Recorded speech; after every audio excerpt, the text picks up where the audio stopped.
And so the point around this on question of whether Bernie could have won in 2016, I don't know. Crystal seems to think so. I'm skeptical.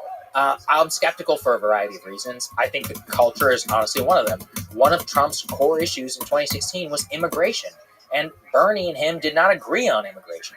And if immigration, even if people did, support Bernie Sanders and his vision for working class people, like the debates and the understanding about what it would look like a healthcare system which literally would pay for illegal immigrants, I think he would have gotten killed on that. But I could be wrong. I will never know. What that looked like. Let me reference you from earlier in the conversation with FDR. It's not the policy. I think if he went more anti-establishment and more populist, as opposed to trying to be friendly with the DNC. Yeah, I mean, that's a good counterfactual. Nobody will really know. Look, I have a lot of love for the Bernie 2016 campaign. He has a great ad from 2016 called America. You should watch it. It's a great ad. That's another very interesting thing. It's unapologetically patriotic, and that is not something that you see in a lot of left-wing circles these days. So he understood politics at a base level that a lot of people did not. But Bernie himself, and then a lot of the Bernie movement was basically crushed by the elite Democratic Party for a variety of reasons. They hated them. They attacked Joe Rogan for even having him on. And for giving him a platform that was ridiculous. Obviously, it backfired in their face, which is really funny. But there are a lot of million examples like that. When they attacked Bernie for endorsing a pro-life politician, he never did it again. They attacked Bernie for having Bernie bros, people online, the bros who were super bro Bernie, and it was his fault that his supporters would say nasty things about Elizabeth Warren, and he would defenstrate himself and be like, yes, I'm sorry, please, my bro. It's like, stop that. I think that his biggest problem is he never went full Trump. He didn't go, he kept saying sorry. Yeah, I agree. I totally agree. Actually, in 2020, I did a ton of analysis on this at the time.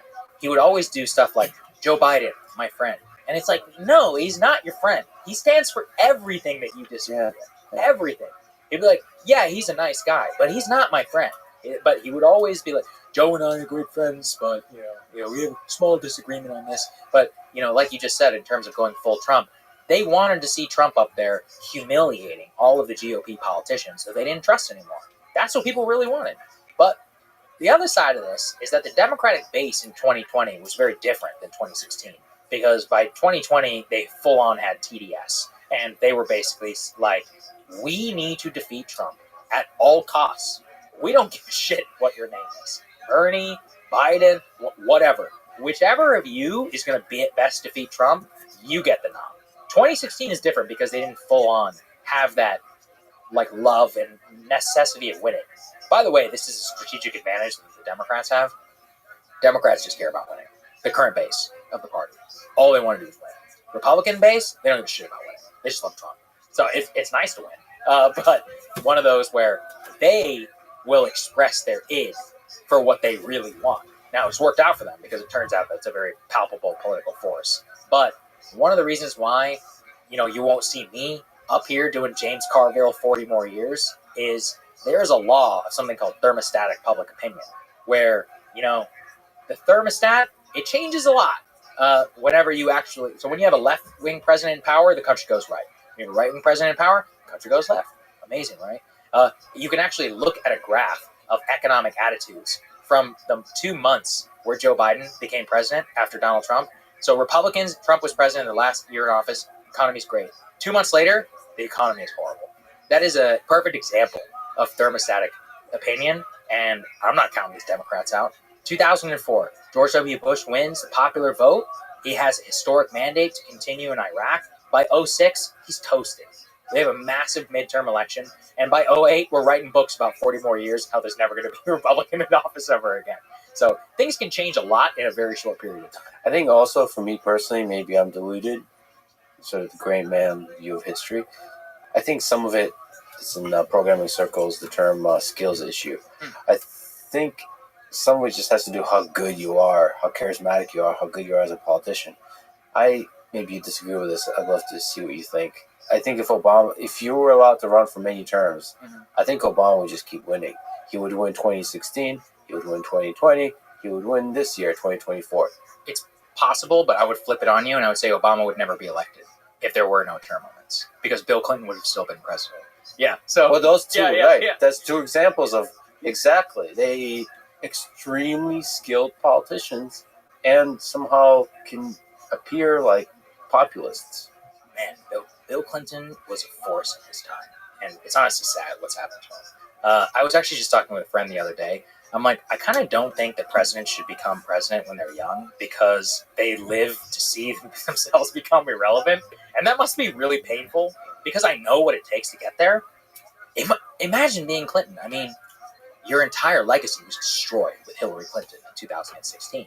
And then imagine being Obama, who in 2016 you could argue it's a one-off and say that Trump is just, oh, Hillary was a bad candidate. But Michelle and Barack Obama went so hard for Kamala Harris, and they just got blown out in the popular vote. I mean, the Obama era officially ended with Donald Trump's re-election to the presidency in 2024. And that was a 20-year period where Obama was one of the most popular central figures in American politics. But I want to return to what you're saying, because it is important. And by the way, I do not support term limits on American presidents. Are you a fascist? Well, that would imply that I don't believe in democracy. I actually do believe in democracy, because I think the people, if they love their president, should be able to reelect him. I think FDR was amazing. I think that the term limit change was basically what happened is that Republicans and a lot of elite Democrats always wanted to speak against FDR, but he was a god, so they couldn't. So they waited until he died. And then after he died, they were like, yeah, this whole third, fourth term, that can never happen again. And America didn't really think that hard about it. They were, yeah, okay, whatever. But, I mean, it had immense consequences for American history. Clinton is the perfect example. I mean, just imagine. Bill Clinton left office, even despite the Lewinsky bullshit. He had a 60% approval rating. Okay? No way George W. Bush gets elected. Impossible. Clinton would have blown his ass out. And imagine the consequences of that.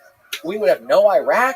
I mean, I'm not saying he was a great man. Like, we probably still would have had the financial crisis, and there's still a lot of bad stuff that would have happened. But he was a popular dude, and, you know, I wouldn't say he had the best judgment at times presidentially, definitely not personally. But, you know, presidentially, but I'm pretty confident we would have not gone into the Iraq war. And so that's where it really cost us. If you're left wing and you're talking about Obama, yeah, I think Obama probably would have won in 2016. Although it's a counterfactual, because Obama was never challenged in the same way that MAGA was able to the liberal consensus. Like, Romney really ran this, like, awful campaign, honestly, about cutting spending. It was very traditional Republican. It was deeply unpopular. The autopsy of that election was, we actually need to be more pro-immigration. That literally was the autopsy. But Trump understood the assignment. There are two people who I so deeply respect for their political bets: Peter Thiel and Donald Trump. So one of the books that I recommended, called The Unwinding by George Packer, he actually talks about Peter Thiel there. This is in 2013. And Thiel talks about, he was like, you know, whoever runs for office next, they don't need to run on an optimistic message. They need to run on a message that everything is fucked up and that we need to fix. And if you think about it, that's why Thiel's endorsement of Trump with the American carnage message is, I mean, it was shocking, right, at the time. But he had that fundamental insight that that's what the American people want. Trump, too, comes out of an election in 2012 where the literal GOP autopsy, the report produced by the party, says we need to be pro-mass immigration. What happens? Immediately after 2012, they start to go for mass immigrant. Basically, they go for, like, these amnesty plans, the so-called Gang of Eight plan, Marco Rubio, and all of this in 2013. It falls apart. But Republicans get punished by their base in 2014. So Eric Cantor, who was the House Majority Leader, the number 2 Republican, spent more on stake in his campaign than his primary opponent, who successfully defeated him, a guy named Dave Bratt. Dave Bratt kicked his ass on the issue of immigration and said that Eric Cantor was pro-amnesty. All of the forces were there. And then in 2015, Trump comes down the escalator, and he gives the message on immigration that the GOP base has been roaring and wanting to hear now, but that nobody wanted to listen to them. And that was his fundamental insight. That bet was a colossal and a titanic political bet at a time when all political ideology and thought process would have said that you should come out on the other side. which is where Marco Rubio and Ted Cruz and all these other guys were effectively there, in varying different ways, like they were hawkish or whatever. But Trump was just had such a monopoly on that as an idea. That's why he wins the 2016 primary.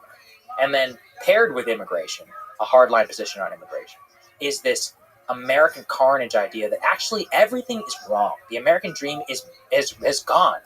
We will stop this American carnage. And I think American carnage is one of the most important inaugural speeches ever given in American history. It's put it up against every single other speech. There's nothing else like it. But that was what the country wanted at the time.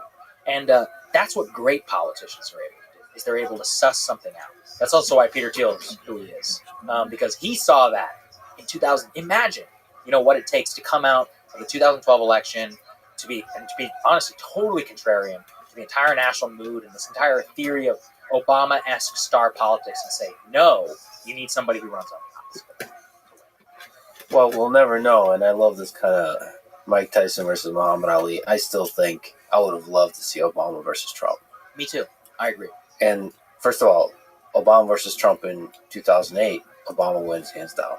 Well, yes, definitely. So I love how this is a boxing talk. Yeah. Now, when 2016, Obama has a bunch of, Iraq and Afghanistan. He's vulnerable, though. I'll tell you why. DACA. That's what nobody ever talks about in the Obama-Trump thing. Don't forget, Obama takes his 2012 victory, basically says, the GOP that now agrees with me on immigration.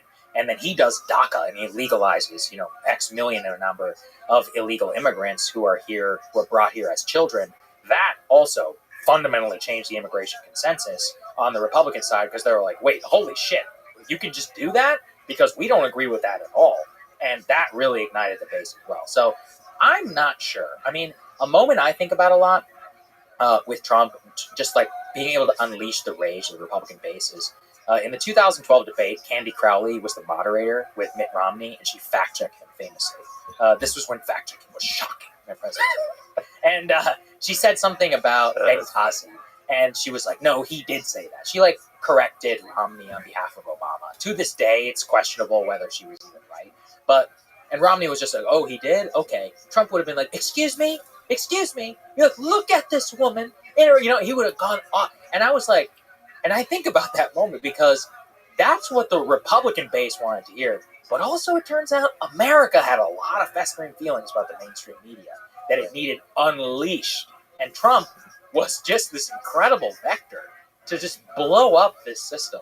Which, I mean, if you ask me about optimism, that's the thing I was. Yeah, but don't you think Obama had a good sense in how to turn it on, how to be anti-establishment correctly? I will not deny that he's one of the most talented politicians literally to ever play the game. And he is, I mean, just unbelievable rhetorical talent. Look, as a counterfactual, would he be more talented than Hillary? Yeah, okay, no question. in terms of anybody would have been for that one. But at the same time, all the signs were there. All the signs for the Trump victory and for the backlash against Obamaism kind of as a political project, it all existed. If you, like I just laid the tea leaves out there, from 2012 to 2015, in retrospect, it's the most predictable thing in the world that Donald Trump would get elected. But it was crazy in the moment. I got to live through that, which was really fun, professionally. I think it's unfortunate that he kind of let Kamala Harris borrow his reputation. Oh, it's like, you know better, dude. You know. You defeated these people. This Clinton machine. You destroyed them. And it was awesome in 2008. What is that? Why did he, he's so much bigger and better than the machine. I don't get It's it. interesting, right? Yeah, it's so weird. I just think... I think this was a wake-up call. 2024 was a wake-up call. The DNC machine doesn't work. Absolutely. I mean... There needs to be new blood, new candidate, new Obama-like candidates. Well, I'm glad you brought that up because that's important, too, in terms of the process and the way that things currently stand. The DNC actually rigged its entire primary system under Biden, way to the... not to the benefit of Obama. So, for example, you know how they moved away from the Iowa caucuses? And they actually moved some other primaries and moved the calendar to reward traditional states that vote much more in line with the Democratic establishment. So the story of Barack Obama is one that not many, actually probably a lot of young people today don't even remember how it happened.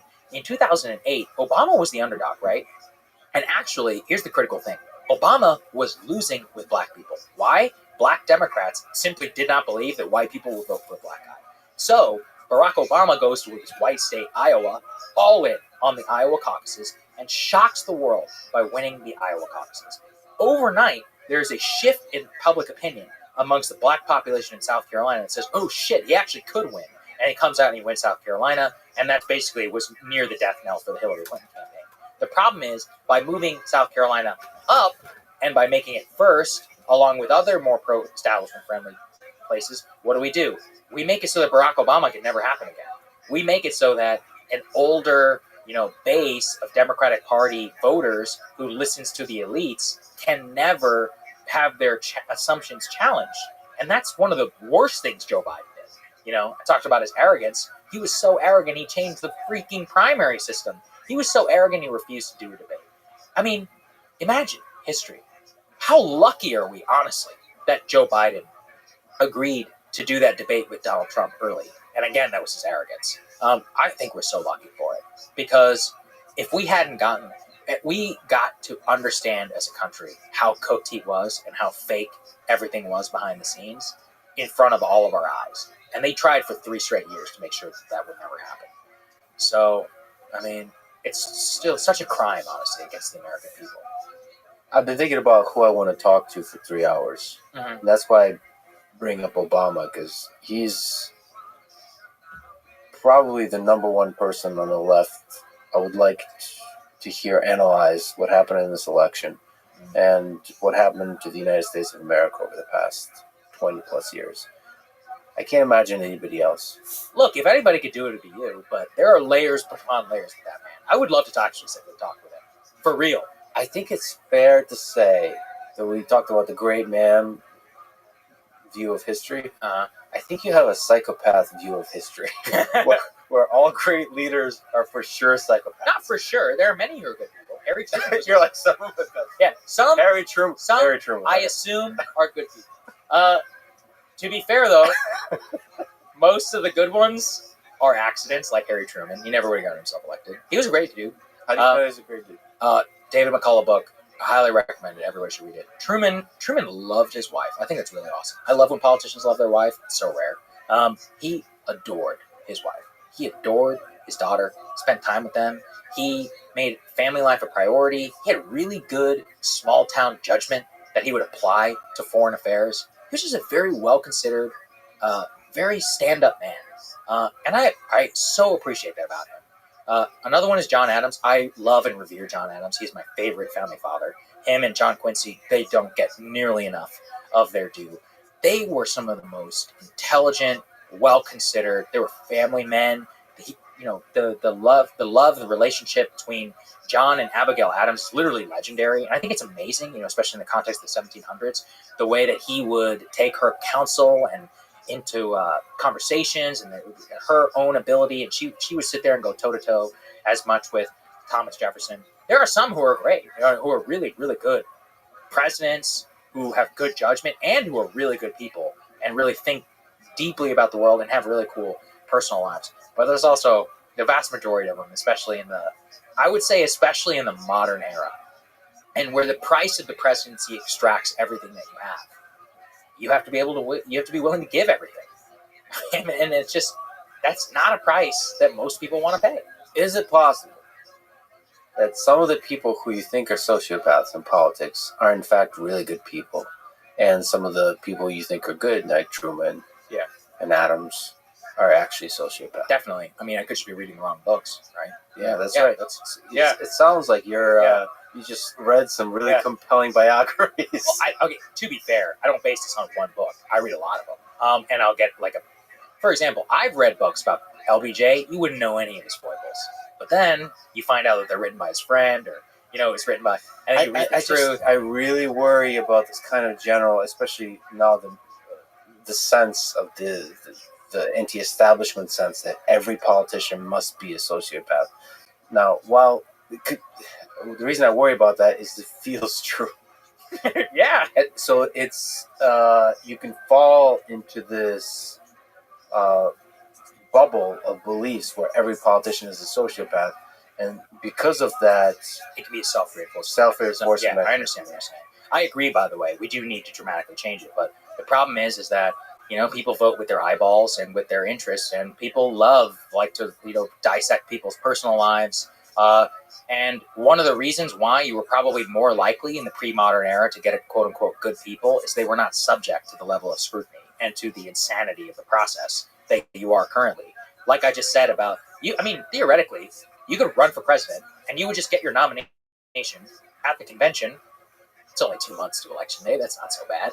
But, you run for president today, you got your ass on the road for 2 years, and then 2 years before that. And then you have to run the damn government. So the price is so extraordinarily high. I also think that, oh God, and just Washington as a system, it will burn you. It will extract absolutely everything that you can give it. And at the end of the day, everyone always talks about this. It's hilarious. How Trump is the only president not to age in office. I actually think it's crazy.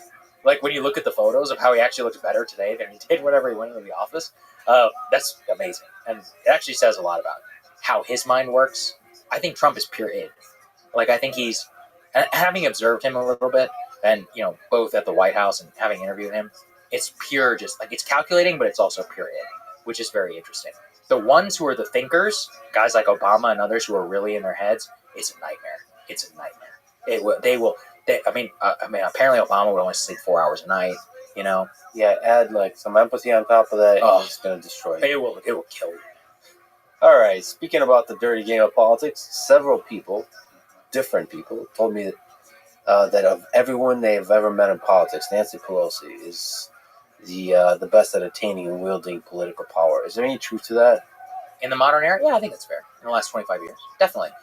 Let's think about it. Number one is longevity. So she's had the ability to control the caucus for a long period of time. So that's impressive because, as I just laid out with Clinton, Obama, these figures come and they go. But over 25, almost year period, you've been at the very top in the center of American politics. The other case I would be is that in this modern era has been defined by access to money. She's one of the greatest fundraisers in Democratic Party history. And again, consistently, Obama, Kamala, all those people come and go, but she's always had a very central understanding of the ability to fundraise, to cultivate good relationships with Democratic Party elites all across the country, use that money and dole it out to her caucus. She's also was really good at making sure that legislation that came to the floor actually had the votes to do so. She ran an extremely well-ordered process in the House of Representatives, one in which you were able to reconcile problems within her office. It didn't usually go public, and then it would make it to the floor and it would pass, so that there would be no general media frenzy and Democrats in disarray or any of that. Put that on display with the Republicans, and we've had multiple speakers all resign or get fired in a 16-year period. That's pretty remarkable. Basically, ever since John Boehner decided to leave in, 2012? I forget the exact year. My point is that if you compare her record to the longevity on the Republican side, it is astounding. The other interesting thing is that she also has pulled off one of the real tests of political power, is can you rule even when you don't have the title anymore? So she gave up the leader position to Hakeem Jeffries, but everybody knows she pulled Joe Biden out of the race. That's pretty interesting, right? So she's technically just a backbencher, nobody member of Congress, but we all know that's bullshit. So that's actually a very important case of political power, is can you rule without the title? And if you can, then you truly are powerful. So I would make a good case for her. Yeah, she's done a lot of remarkable stuff for her party. I will say, they played Trump like a fiddle, man. Last time around, they were able to. They really got it. One of the craziest elements that I covered was during the Trump basically threatened to shut down the government, and actually did shut down the government for a period of time over a dispute over border wall funding. And Pelosi and Schumer, despite genuine mass hysteria in the Democratic Party, with even some people who are willing to try and to strike a deal, never wavered and actually basically won and forced Trump to back down. Not a lot of MAGA people want to admit it, but that was honestly really embarrassing for the Trump administration at the time. And yeah, the amount of discipline that it took for her and for Chuck to a lesser extent, but for the two of them to pull that off, it was honestly impressive that they were able to do that, even when the president has so much political power, and it literally shut down the government over it. Speaking of fundraising, Kamala raised $1 billion. Insane. But I guess the conclusion is she spent it poorly. How would you spend it? I don't think money matters that much. I think Donald Trump has proven to us twice that you can win an underdog campaign through earned media, and I don't think that paid advertisement moves the needle that much. Now, don't notice, I didn't say that it doesn't matter, but am I buying $425,000 a day spots in the Vegas sphere? No, we're not doing that. Are we building? Okay, as people who do this for a living, how do you even spend $100,000 to build a set for one interview? Is this the Call Her Daddy? Call Her Daddy thing. Okay. How's that possible? So think about the dollar per hour cost. That's like running a jet airplane in terms of what they did. You know what I want to know thing. behind the scenes? Yeah. Haven't got, and I'm not good with this. I get really frustrated and I shouldn't. But dealing with PR and comms people can sometimes break my soul. It's maddening. Can we not talk about this? We need to pull them at 2:12 p.m. And you're like, but that's only 30 minutes. You know, it's like, yeah, that. But there's stuff like where to put the camera. It's not that I don't. It's not actually hypothetically. I don't even disagree with any of the suggestions but it's like the micromanagement. Just the micromanagement and the politeness, but the fake politeness, and it just makes me feel like I think like, what would Kubrick do? Would he murder all of them right now? He would just ban them after he became Stanley Kubrick, but he dealt with it for a while. By the way, I just went on a Kubrick binge, and it was awesome. I watched that World War I movie of his, the one from the 50s. That is such an underrated film. I feel like people don't. Whatever. We'll get past it. Yeah. But I guess you paid for $100,000, bro. 100, and the Oprah thing. She paid for the interviews. So that's another one. I do this for a living, and as you can tell, I'm a very cynical person. I did not even know the celebrities got paid for their endorsements. I could never have imagined a universe where Oprah Winfrey is paid $1 million to endorse Kamala Harris. I'm like, first of all, you're a billionaire. Second, I thought you do this because you believe. No, I think to be fair, I think the $1 million just helps do the thing you would like to do. It's like it's a nudge, because I don't think any celebrity would endorse. They're not doing it because of the money, but you should just do it for free. I can't even believe that you're doing this for money. I mean, and the fact, what was it, Alanis Morissette? You know how they had to cut her because they didn't have the funds to pay her? I'm like, first of all, if you believe, you should just play for free. But second, again, as a person who is deeply cynical, I still am genuinely shook. We are paying celebrities for this. Yeah, it's really fucked up. That's insane. Why do you think people on the left who are actually in the political arena are afraid of doing anything longer than an hour? That's a great question. So let me just say, probably most of the people I've talked to on this podcast are left-wing, or have been for a long time. They just don't sort of out and say it. Like most scientists are left-wing. Most sort of vaguely political people are left-wing that I've talked to. Yeah.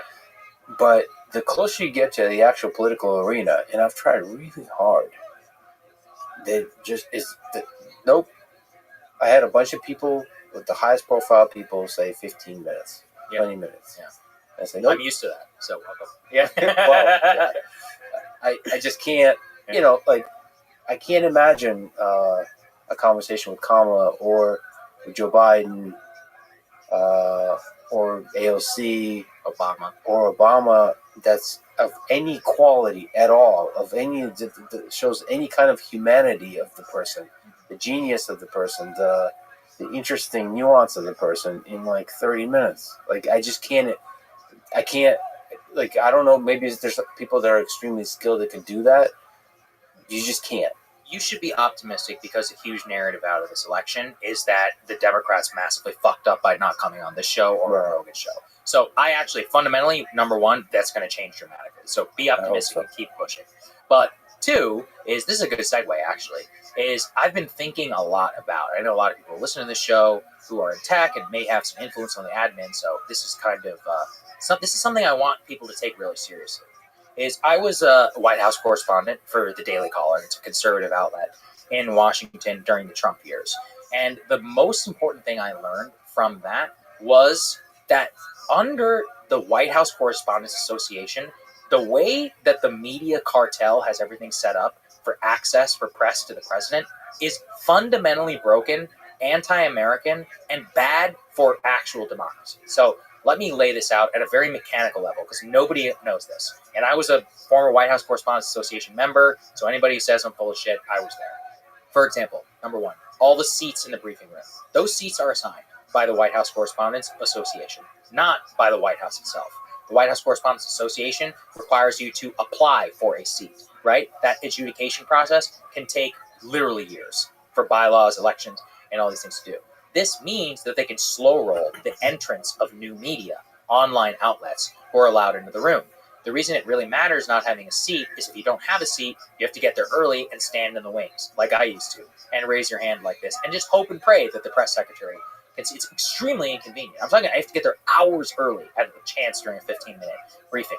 So one of the things is that Trump has is he owes a huge part of his election to coming on podcasts and to new media.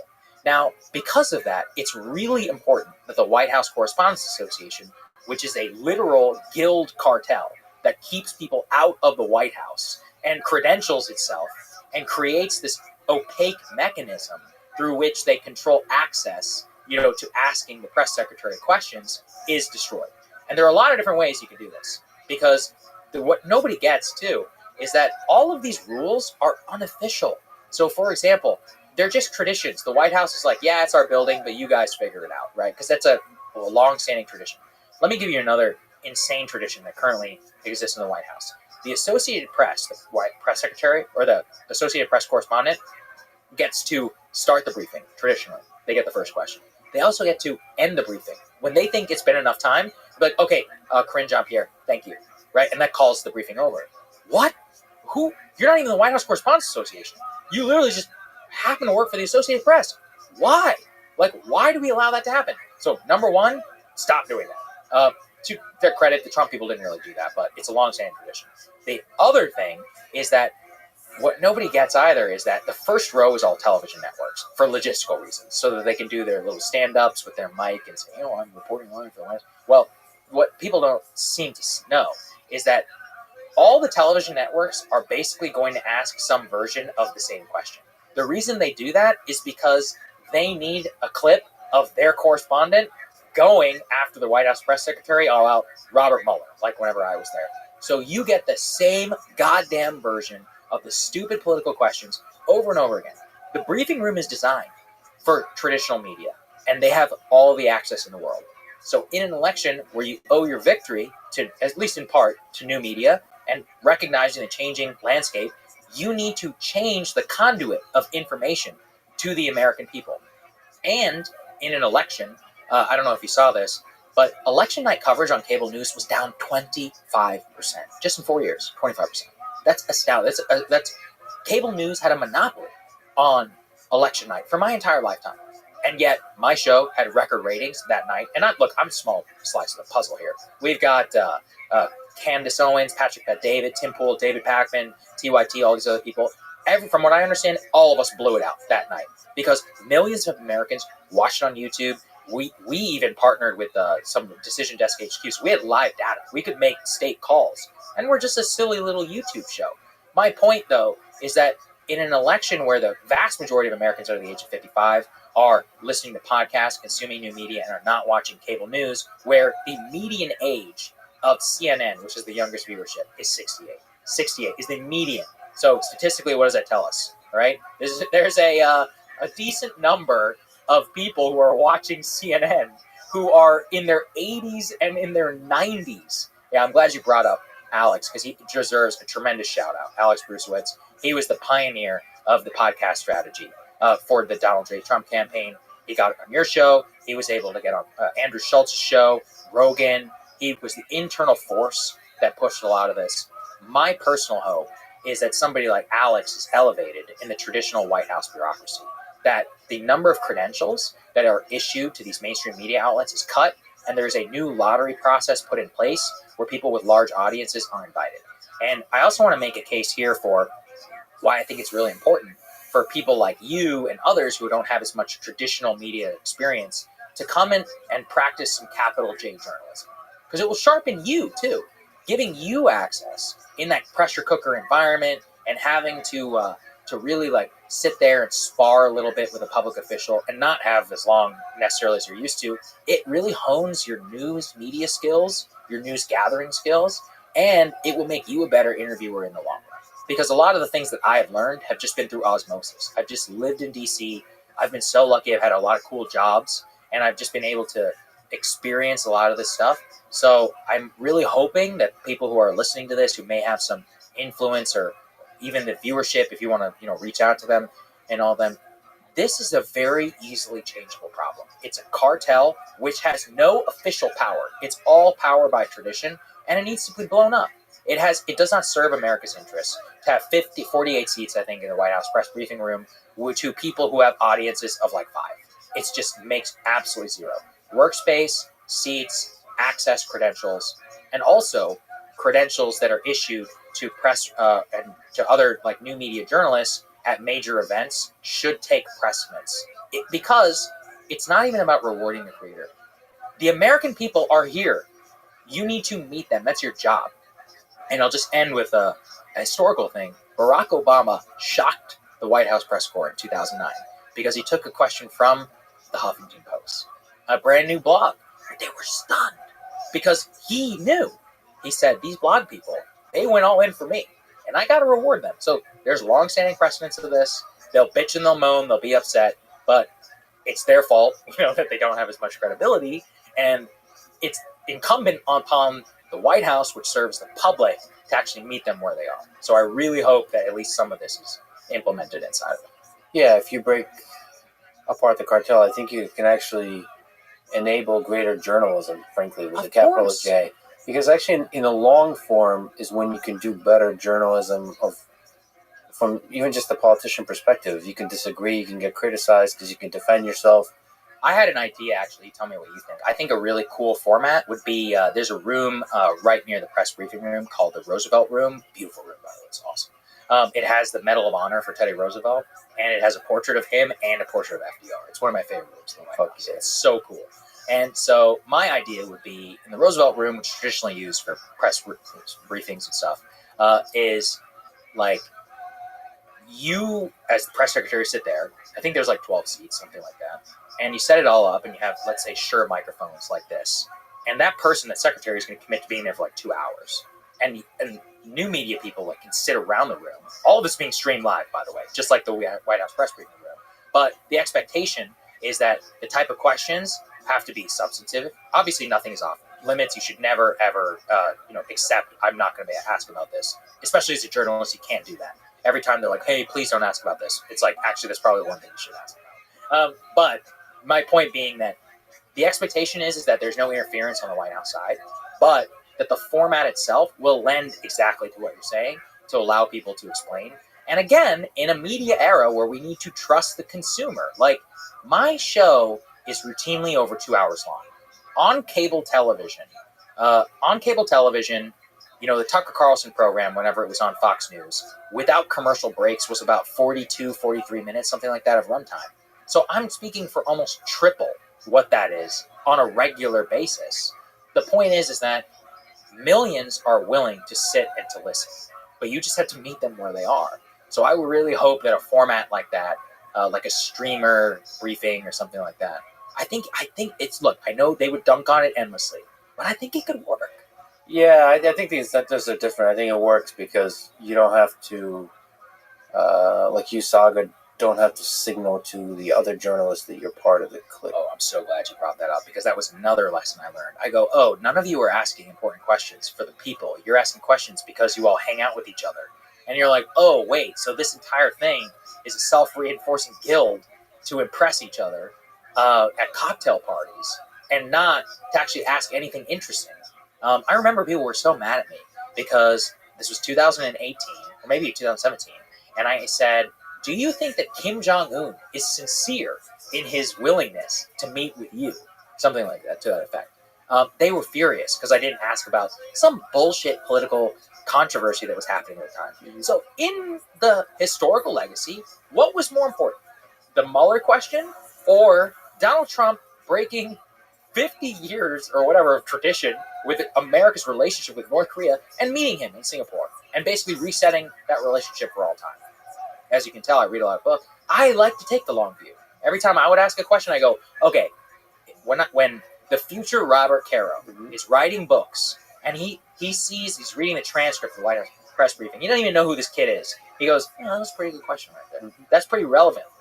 You know, you got to think about all the bullshit that gets left on the cutting room floor. I love that view of journalism. Actually, the goal is to end up as one line in a history book. I just want a quote of what the president said to something that I asked.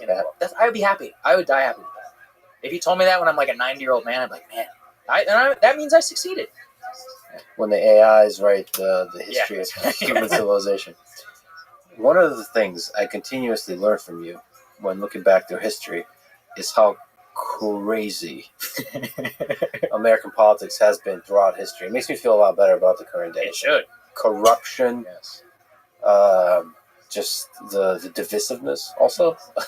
Just the insanity. Way worse. Stealing elections. Yes. At all levels of government, and direct stealing and indirect stealing, all kinds of stuff. So, is there stuff that jumps out to mind throughout history that's just like the craziest corruptions or stealing of elections that come to mind? I'll give the micro and the macro. So my favorite example is Robert Caro, who I've probably talked about him a lot. God bless you, Robert. I hope you live to write your last book, because we really need that from you. But Robert came to Texas. He only intended on writing 3 books about Lyndon Johnson. He's currently completed 4, and he's on his 5th, and it's taken him over 40 years to write those. And one of the reasons is he just kept uncovering so much stuff. And one of them is Book 2, Means of Ascent. He never intended to write it, but as he began to investigate Lyndon Johnson's 1948 Senate election, he realizes in real time how rigged and stolen it was. And so I often tell people, what if I told you that we lived in the most secure election period in modern history? Yeah. They wouldn't believe it. But if you read through that shit, I'm talking about bags of cash, millions of dollars, literal stuffed ballot boxes. It's great to be back here in Texas, because I always think about that place, like down in Zapata and Starr County. I'm talking like basically Mexico. Where these dons were in power in the 1940s, and they would literally stuff the ballot boxes with the rolls, and they wouldn't even allow people to come and vote. They just checkmarked it all for you based on the amount they paid. Means of Ascent is the painstaking detail of exactly how Lyndon Johnson stole the 1948 Senate election. And so nothing like that, as far as I know, is still happening. Macro, we can talk about the 1876 election. Rutherford B. Hayes, one of the closest elections in modern history. It was one of those that got kicked with the House of Representatives. That was an insane time. The corrupt bargain that was struck to basically end Reconstruction and federal occupation of the South. And of course, the amount of wheeling and dealing that happened inside of that was absolutely bonkers and nuts. That was what an actual stolen election looks like, just so people know. So on a micro and a macro, yeah, that's what it really looks like. And so, look, I understand where people are coming from. Also, let's do what? 1960, that was pretty wild. I mean, in 1960, there was all those allegations about Illinois going for Kennedy. If you look at the actual vote totals of Kennedy-Nixon, wow. I mean, it's such an insanely close presidential election. And even though the Electoral College victory looks a little bit differently, Nixon would openly talk about, he's like, oh, old Joe Kennedy rigged Illinois for his boy. And he'd be like, and we didn't even have a chance in Texas with Lyndon pulling, like Lyndon stuffing the ballot boxes down there. So, and this is open on the, they openly admit this stuff. They talk about it. So, actually, there's a funny story. LBJ lost his, I think it's 1941 Senate primary. And it's because his opponent, Pappy O'Daniel, actually outstole Lyndon. So they're both corrupt. But Pappy O'Daniel stuffed the ballot box in the 5th day of the 7 days to count the votes. And FDR loved LBJ. And it's interesting, right? FDR recognized Johnson's, his talent. And he goes, Lyndon, you in New York, we sit on the ballot boxes until we count them. Because he's admitting that he, participated in a lot of this stuff. So this high-level chicanery of stolen elections is actually an American pastime that we luckily have moved on from. And quite a lot of people do not know the exact intricate details of how wild it was back in the day. Yeah, it's actually one of the things. It's harder to pull off a bunch of bullshit with all these cameras everywhere. Mm-hmm. Transparency too, lack of cash, banking regulations. There's a variety of reasons, but yeah. So that said, let's talk about the 2020 election. Mm-hmm. Seems like forever ago. Do you think it was rigged the way that Trump claimed? No. And was it rigged in other ways? Look, this is the problem with language like rigged. And by the way, when I interviewed Vivek Ramaswamy, he said the exact same thing. So for all the MAGA people who are going to get mad at me, Vivek agrees. All right. And I have observed, and I'm going to put my analyst hat on. There are two theories of stop the steal. One I call low IQ stop the steal, and one I call high IQ stop the steal. Low IQ stop the steal is basically what Donald Trump has advocated, where Dominion voting machines and bamboo ballots and Venezuela and Sidney Powell and all the people involved basically got indicted by the state of Georgia. I'm not saying that was correct. I'm just like, that's what that actually looked like. Rudy Giuliani, etc. High IQ stop the steal is basically, and actually, I mean, these are not illegitimate arguments.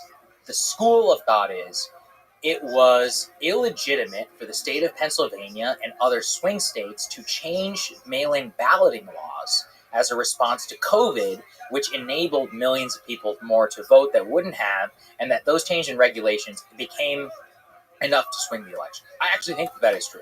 Now, would you say that that's rigged? That's a very important question, because we're talking about a Republican state legislature and a Republican state Supreme Court, right? The two that actually ruled on this question. So could you say that it was rigged by the Democrats to do that? Another problem with that theory is that while you can say that that's unfair to change the rules last time around, you can also understand it to a certain extent. And I'm not justifying it. I'm just giving you an example. So, for example, after the hurricane hit North Carolina, Republican officials were like, hey, we need to make sure that these people who in Western North Carolina were affected by the hurricane could still be able to have access to the ballot box. And people were like, oh, so you're saying in an extraordinary circumstance that you should change voting access and regularity to make sure that people have access. So my point is, you can see the logic through which this happened.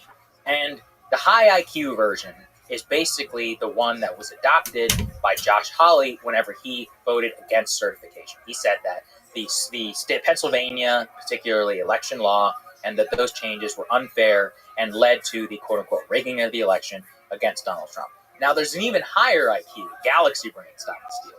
Galaxy Brain Stop the Steal is one that you saw with great love and respect, my friend J.D. Vance, at his debate with Tim Walz. When Tim Walz asked him, what did he say? He said, did Donald Trump win the 2020 election? He's like, Tim, I'm focused on the future. And then he started talking about censorship, the Hunter Biden laptop story. If you take a look at the Joe Rogan interview, Rogan actually asked JD this. He's like, what do you mean the election? Some version of that. And JD was like, well, what I get really frustrated by is people will bring up all these insane conspiracy theories, but they ignore that the media censored the Hunter Biden laptop story and that big tech had its finger on the thumb for the Democrats. Now, that is empirically true, okay? That is true, right? Now, would you say that that's rigged? I'm not going to use that word because that's a very different word. Now, would you say that it's unfair? Yeah, I think it's unfair. So there's a lot of MAGA folks picked up on this one. There was a Time magazine article in 2020 that's very famous in their crowd called, it was like the fight to fortify the election. And it was about all of these institutions that put their fingers on the scale for Joe Biden against Donald Trump. So I will put it this way. Was Donald Trump up against the titanic forces of billionaires, tech censorship, and elite institutions who all did absolute damnedest to defeat him in 2020? Yes, that is true. And in a sense, the Galaxy Brain case is the only one of those, which I think is truly legitimate. And I'm not going to put it off the table, but this is the problem. That's not what Trump means. Trump, by the way, will never tell you what I just told you, right? JD will. If you go and you ask any of these Republican politicians when they're challenged on it and they don't want to say that Trump lost the 2020 election, they'll give the Galaxy Brain case that I just gave. And again, I don't think it's wrong, but it's like, guys, that's not what he means when he says it. And that's the important parsing of the case, right? So first, at a high level, Trump or otherwise, I don't like anyone who whines when they lose, period. Yeah. Although he did tell you he lost. Did you notice that? That's the only time he's ever said it. Yeah. Ever. You're famous. You're in history for that one. Lost by a whisker. Yeah. He lost by a whisker. I mean, there is a case to be made that he was joking. I don't know. But there is a kind of weaving that he does with humor where sometimes it's sarcasm, sometimes not. Mm-hmm. Much easier to showcase in a 3-hour interview, I'll say. Good call. Go ahead. I couldn't even play with that when you have 40 minutes. You're like, I could do just 40 minutes on weaving alone. For your style, it doesn't work. And I can tell you how the way I interview politicians is I just do pure policy. So the first time I interviewed Trump, I compiled a list of 15 subjects. Me and my editor, Vince Collier, shout out to Vince. And the two of us sat in an office, and then we had questions by priority in each category. And if we felt like we were running short on time, we would move around those different ones. But that was purely, he's the president, we're asking him for his opinions on an immigration bill or whatever. For what you do, it's impossible. Yeah, I just want to say that thank you for everybody involved for making my conversation with Donald Trump possible. But I've learned a lot from that I just, if I'm told that all I have is 40 minutes, I'm very politely sparing, in that case, Donald Trump the 40 minutes and just walking away. Because I don't think I could do a good job. I think that is the correct decision on your part. Yeah. And I also would encourage you to have the confidence at this point that you are in a position of something that we call in the business the ability to compel the interview. And by to compel means to be able to bring somebody else to you and not the other way around. Yeah. And I think that you and Rogan and a few others are in that very unique position. And I would really encourage you guys to stick to your guns on things that make you feel comfortable. Because, those of us in news, we will always negotiate. We're willing to do short form because we're asking about policy. But for the style that you helped popularize, and I think that you're uniquely talented and good at, that's very important not to compromise on. So thank you for saying those words. And that's not just in the interest of journalism and the interest of conversation, it's the interest of the guest as well. Yeah, right? Absolutely. To bring out the best in them. Yeah, I mean, I would feel really at a disservice. And I would feel like people would not get a unique understanding of my own thought process and my backstory if I was not able to sit here for literally hours and to explain in deep detail how I think about the world. Not that anyone cares that much, but it's just I hope all I can do is I hope it's helpful. I want to help people think because when I was growing up not far from here, 90 minutes from here in College Station. I felt very uniquely closed off from the world, and I found the world through books, and books saved my life. So many different times, and I hope to encourage that in other people. I really, no matter where you are, no matter who you are, no matter how busy you are, you have some time to either sit down with a book or put on an audiobook, and you can transport yourself into a different world. It's so important, and that's something that your show really helps me with too. I love listening to your show sometimes when I'm too into politics and I need to listen to something, I'll listen to that Mayan historian guy. I love stuff like that. Absolutely. I've been a deep dive on Genghis Khan, reading Genghis Khan and then making him the modern world. Yeah, Jack Weatherford. Yeah, he's coming on. Is he? Yeah. Amazing. And again, shout out to Dan Carlin. The GOAT, the OG. Dan, I've never met you before. I would love to correspond at some point. I love you so much. You changed my life, man. I met him once before, and it felt... I listened to your interview. I was starstruck. Yeah. Very, very starstruck. And he's just so much painful attainment. I've listened to that many times. I think his best series, one of his best series, he gets no credit for, Ghosts of the Ostfront. Nobody gives him credit for that one. That's OG. This is a 2011 series. But his Ghosts of the Ostfront on the Eastern Front of the Nazi war against Russia fundamentally changed my view of warfare forever. And also, at that time, I was very young. And to me, World War II was Saving Private Ryan. I wasn't as well-read as I am now. And I was like, oh, shit, this entire thing happened, which actually decided the Second World War. And I don't know anything about this. So shout out to Dan. God bless you, man. And his quote-unquote short episodes, I think, on slavery in general throughout human history. That was an awesome episode. I actually bought a bunch of Hugh Thomas books because of that episode. I'd never really read about African slavery or the slave trade outside of the Civil War context. So, again, shout out to him for that one. That was an amazing episode. His Japan series, too. I'm going to Japan in a few days, Yeah. and I keep thinking of what he always talked about in his Supernova in the East. The Japanese are like everyone else, but only more so. And God, I love that. Okay, he's great. And Yeah. I ironically arrived at this tangent while talking about the 2020 election. Yeah. So podcasting is fun. Because you said lost by a whisker. Yeah. And now we're dragging us screaming back to the topic. One of the things I was bothered by is Trump claiming that there's widespread, as you're saying, low IQ theory, the widespread voter fraud. And I saw no evidence of that he provided. And, all right, well, let's put that on the table. And then the other thing I was troubled by, that maybe you can comfort me in the context of history, how easily the base ate that up. That they were able to believe the election was truly rigged based on no clear evidence that I saw. And they just loved the story. And there is something compelling to the story that, like this DNC type, like with Bernie, the establishment they're corrupt and they steal the will of the people. And like the lack of desire from the base or from people to see any evidence of that was really troubled me. Yeah, I'm going to give you one of the most depressing quotes, which is deeply true. Roger Ailes, who is a genius. Shout out to The Loudest Voice in the Room by Gabriel Sherman. That book changed my life too, because it really made me understand media. People don't want to be informed. They want to feel informed.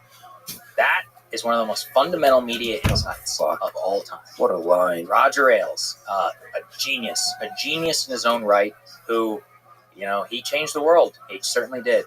He's the one who kind of gets credit for one of the greatest debate lines of all time, because he was an advisor to President Reagan. Whenever he broke in, and he was like, "Mr. President, people want to know if you're too damn old for this job or not." And he inspired that joke that Reagan made, where he was like, I will not use age in this campaign. I will not hold my opponent's youth and inexperience against him. That was Ailes, man. He did the Nixon town halls. He did it all. He's a fucking genius. And I'm not advocating necessarily for the world he created for us, but he did it. And people should study him more. If you're interested in media in particular, that book is one of the most important.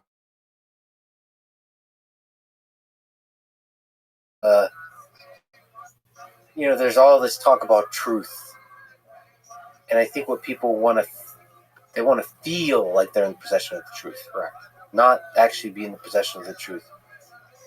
Yeah, I know. It's it hit me too. Actually, Russell Crowe does an amazing job of delivering that line in the Showtime miniseries. So if you have the chance, you should watch it. And look, this is the problem. Liberals will be like, yeah, see these idiot Republicans. I'm like, yeah, you guys have bought a lot of crazy, stupid shit too, okay? And if actually, I would say liberal misinformation, quote unquote, is worse than Republican disinformation because it pervades the entire elite media, like Russiagate or Cambridge Analytica or any of these other hoaxes that have been foisted on the American people. The people who listen to The Daily and from the New York Times are just as brainwashed, lack of informed, want to feel informed as people who watch Fox News. So let me just say that out there. It's an equal opportunity cancer in the American. Actually, we started early on in the conversation talking about bubbles. Mm-hmm.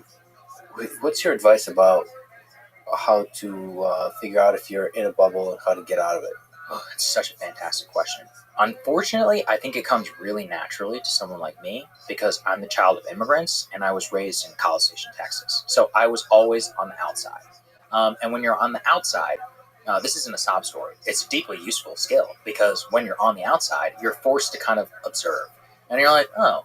So like when I was raised was the Bible Belt and people really, people were hardcore evangelical Christians. And I could tell them they really believe this stuff and they were always trying to proselytize and all of that. And then the other gift that my parents gave me is I got to travel the entire world. I probably visited 25, 30 countries by the time I was 18. And one of the things that gave me was the ability to just put yourself in the brain of another person. So one of the reasons I'm really excited to go to Japan, and I picked it as a spot for my honeymoon, was because Japan is a first world developed country where the vast majority of them don't speak English. It's distinguishedly non-Western, and they just do shit their own way. So they have a subway, but it's not the same as ours. They have restaurants. Things don't work the same way. They have, I could go to a laundry list. Their entire philosophy of life, of the daily rhythm, even though it merges with service-based managerial capitalism, and they're fucking good at it too, they do it their own way. So exposure to other countries in the world gave me, and also just being an outsider myself, gave me a more detached view of the whole world. So if you don't have that, what I would encourage you is to flex that muscle. So go somewhere that makes you uncomfortable. This will be a very boomer take, but I hate the fact that you have 5G everywhere you go in the world. Because some of the best experiences I've ever had in my life is walking around Warsaw, Poland, trying to find a bus station to get my ass to Lithuania with a printed out bus ticket. I have no idea where the street is. I'm in a country where not that many people speak English. We're pointing and gesturing, right? And I figured it out. And it was really useful. I got to meet a lot of cool Polish people. Same in Thailand. I've been in rural, like bumfuck, Thailand, Colombia, places where people speak zero English. And your ability to gesture and use pidgin really connects you and gives you like the ability to get an exposure to others. And so I know this is a very like wanderlust like travel thing, but unironically, if you're raised in a bubble, pierce it. Like that's the answer. Is seek something out that makes you uncomfortable. So if you're raised rich, you need to go spend some time with poor people. And consider that they might actually understand the world better than you. Well, in some respects. So I think a lot of rich people have really screwed up personal lives. So if you're poor and you really value family, you say, oh, that's interesting. There seems to be a fundamental trade-off between extraordinary wealth and something that I value. But what can I take away from that person? Oh, put my money in index funds. Make sure that I am conscientious about my budgeting. It's common sense shit, right? And vice versa. People who are very wealthy get so caught up in the rat race about their kids going to private school and all of this. And then, they very rarely engage with, there's that famous study where they ask people on their deathbed, like what they valued in life. And every single one of them was like, I wish I'd spend more time with my children. I think about that every time that I am thinking about pursuing a new work endeavor or something that's going to have me spend significant time away from my wife. And I'm almost always these days, now that I've achieved a certain level of success, the answer is I'm not doing it unless you can come with me. One of the bubbles I'm really concerned about is San Francisco bubble. I visited there recently because I have so many friends there that I respect deeply. There's so many brilliant people in San Francisco, the Silicon Valley. But there's just this. I don't even want to criticize it, but there's definitely a bubble. Yeah, thought. I'm with you. I'm friends with some SV Silicon Valley people as well. I'm similarly struck by that every time I go. And honestly, I do admire them because what I respect the most amongst entrepreneurs, business, and political thinkers is systems thinking. Nobody thinks systems better than people who are in tech because they deal with global shit, right? Not even just America. They have to think about the whole world, about the human being, his relationship with technology. And coding, in some ways, is an expression of the human mind and about how that person wants to achieve this thing. And hey, you mechanically can type that into a keyboard or even code something to code for you to be able to achieve that. That's a remarkable accomplishment. I do think those people, and people like that too, who think very linearly through math, and the geniuses are the ones who can take their creativity and merge it with linear thinking. But I do think that actually, those are the people who probably most need to get out of the bubble, check themselves a little bit. And look, it's really hard, once you achieve a certain level of economic success and others, like, what do most rich people do? They close themselves off from the world, right? That's the vast majority of the time. What do? Economy is annoying, flying. They fly first class. Living in a small house is annoying. They buy a bigger house. Dealing with a lot of these inconveniences of life is annoying. You pay a little bit more to make sure you don't have to do that. There's a deep, insidious thing within that. Each one of those individual choices, where the more and more removed that you get from that, the more in the bubble that you are. So you should actually seek out those experiences or create them in a concerted way. Speaking of bubbles, Sam Harris. He has continued to criticize me directly and indirectly, I think unfairly, but I love Sam. I deeply respect him. everybody should listen to the Making Sense podcast. It always makes me think.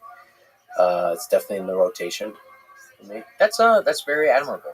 I mean, he's, I think, one of the sharpest minds of our generation.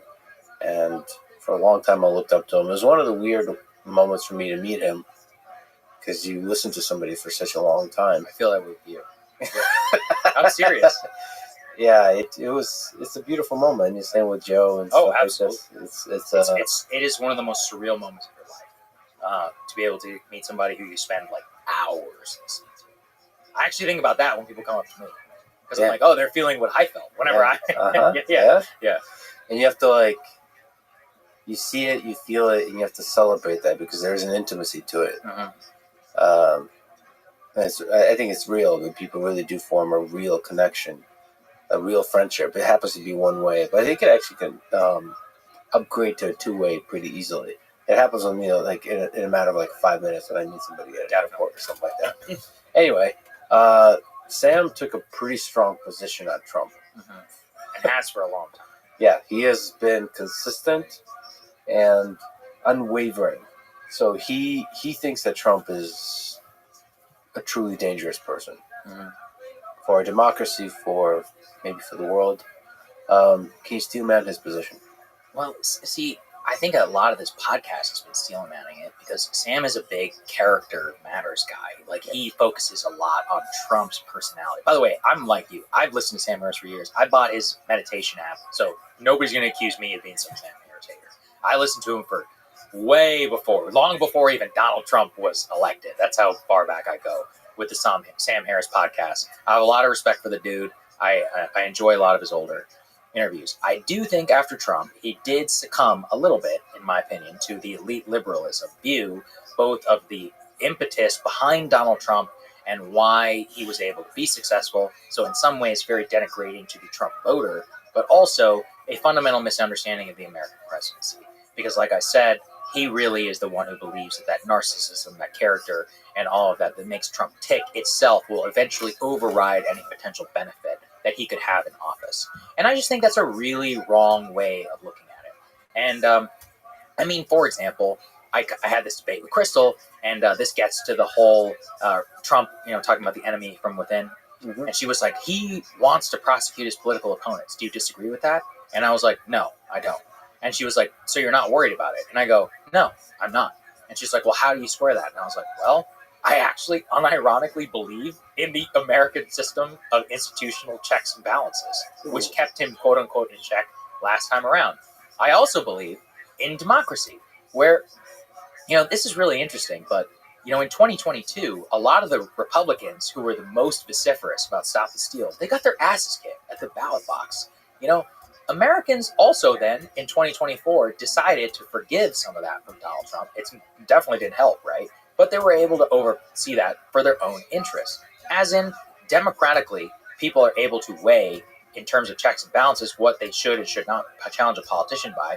But also, we have the American legal system, and I also know the way that the institutions in Washington themselves work, that, fundamentally, the way that certain processes and other things could play out will not play out to some Hitlerian fantasy.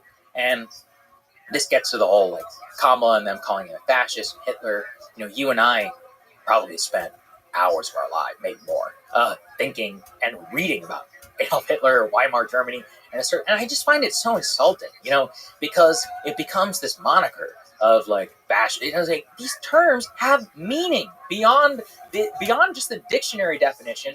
The circumstances through which Hitler is able to rise to power are not the same as today. It's stop denigrating America to the point where you think, really you should flip it around. Why do you think America's Weimar Germany? That's a ridiculous thing to say. Do you unironically believe that? No, you don't believe that. So that is personally what drives me a little bit crazy. And I think that Sam has found himself in a mental framework where he's not able to look past the man and his quote unquote danger. And at the end of the day, his worldview was rejected wholly by the American people. And that, because the character argument, the fascist argument, the Hitler argument, the he is uniquely bad argument has been run twice before, 2016 and in 2000, actually all 3 times. I guess it won in 2020. But 2 out of the 3 times, Donald Trump has won the presidency. And in his latest one, where that argument has never been made before for a longer period of time and more in strength by a political candidate, was rejected completely. And I would ask him to reconcile himself to the America that he lives in. I think one thing, maybe to partially steelman his case, but also just to steelman the way the world works, is that there is some probability that Kamala Harris will institute a communist state, and there is some probability that Donald Trump will indeed, will fly a swastika and deport, I don't know, everybody who's not Scot-Irish. Like, I don't know. Yeah, you and I are screwed. Maybe, is there a spirit test? Okay. But that probability is small, and you have to, if you allow yourself to focus on a particular trajectory with a small probability, it can become all-encompassing. Because you could see it. You could see a path. There are certain character qualities to Trump. Yes. Where he wants to hold on to power. Absolutely. First of all, every politician wants to hold on to power. Joe Biden, maybe because he's part of the machine, can't even conceive of the notion of a third term. Mm-hmm. But he has the arrogance to want to hold on to power, do everything he can. Absolutely. And like with Trump, I could see that if it was very popular for him to have a third term, I think he would not be the kind of person who doesn't advocate for a third term. So what?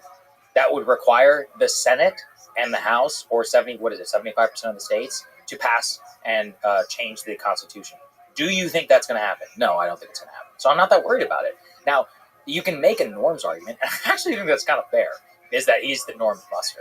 But, with extraordinary candidates, but people like Trump, you get the good and the bad. There is a true duality. Like, the norms he busts around foreign policy, I love. The norms he busts around the economy, I love. The norms he busts around just so much of the American political system, saying it how it is, etc. I love that. You know what I hate? This 2020 election bullshit. You know what else I hate? This, I don't know, just the lack of discipline that I would want to think that a great leader could have, like when he was president and tweeting about Mika Brzezinski's facelift. That was objectively ridiculous. Like, it was crazy, okay? Was it funny? Yeah, but it was crazy. And it's not how I would conceive and have conceived of some of my favorite presidents. I wouldn't think that they would do that. But that's what you get. Everyone should be clear-eyed about who this man is. And that's another problem. The deification of politicians is sick. It's sickening. About Trump, around Obama, around Hitler. These people are just people. The idea that they are godlike creatures with extraordinary judgment. One of the really cool things about your and I's job is we actually get to meet very important people. After you meet a few billionaires, you're like, yeah, there's definitely something there, but, some of them get lucky. After you meet a few politicians, you're like, they're not that smart.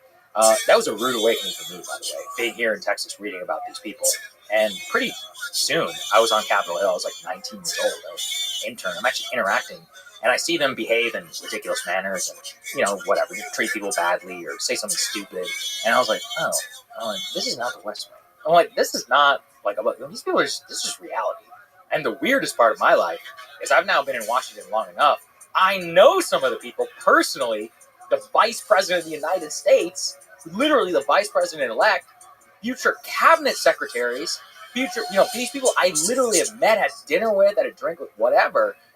That's a wild thing. And that's even more bringing you down to earth. You're like, oh shit, you're actually have a lot of power. That's kind of scary. But you're just a person.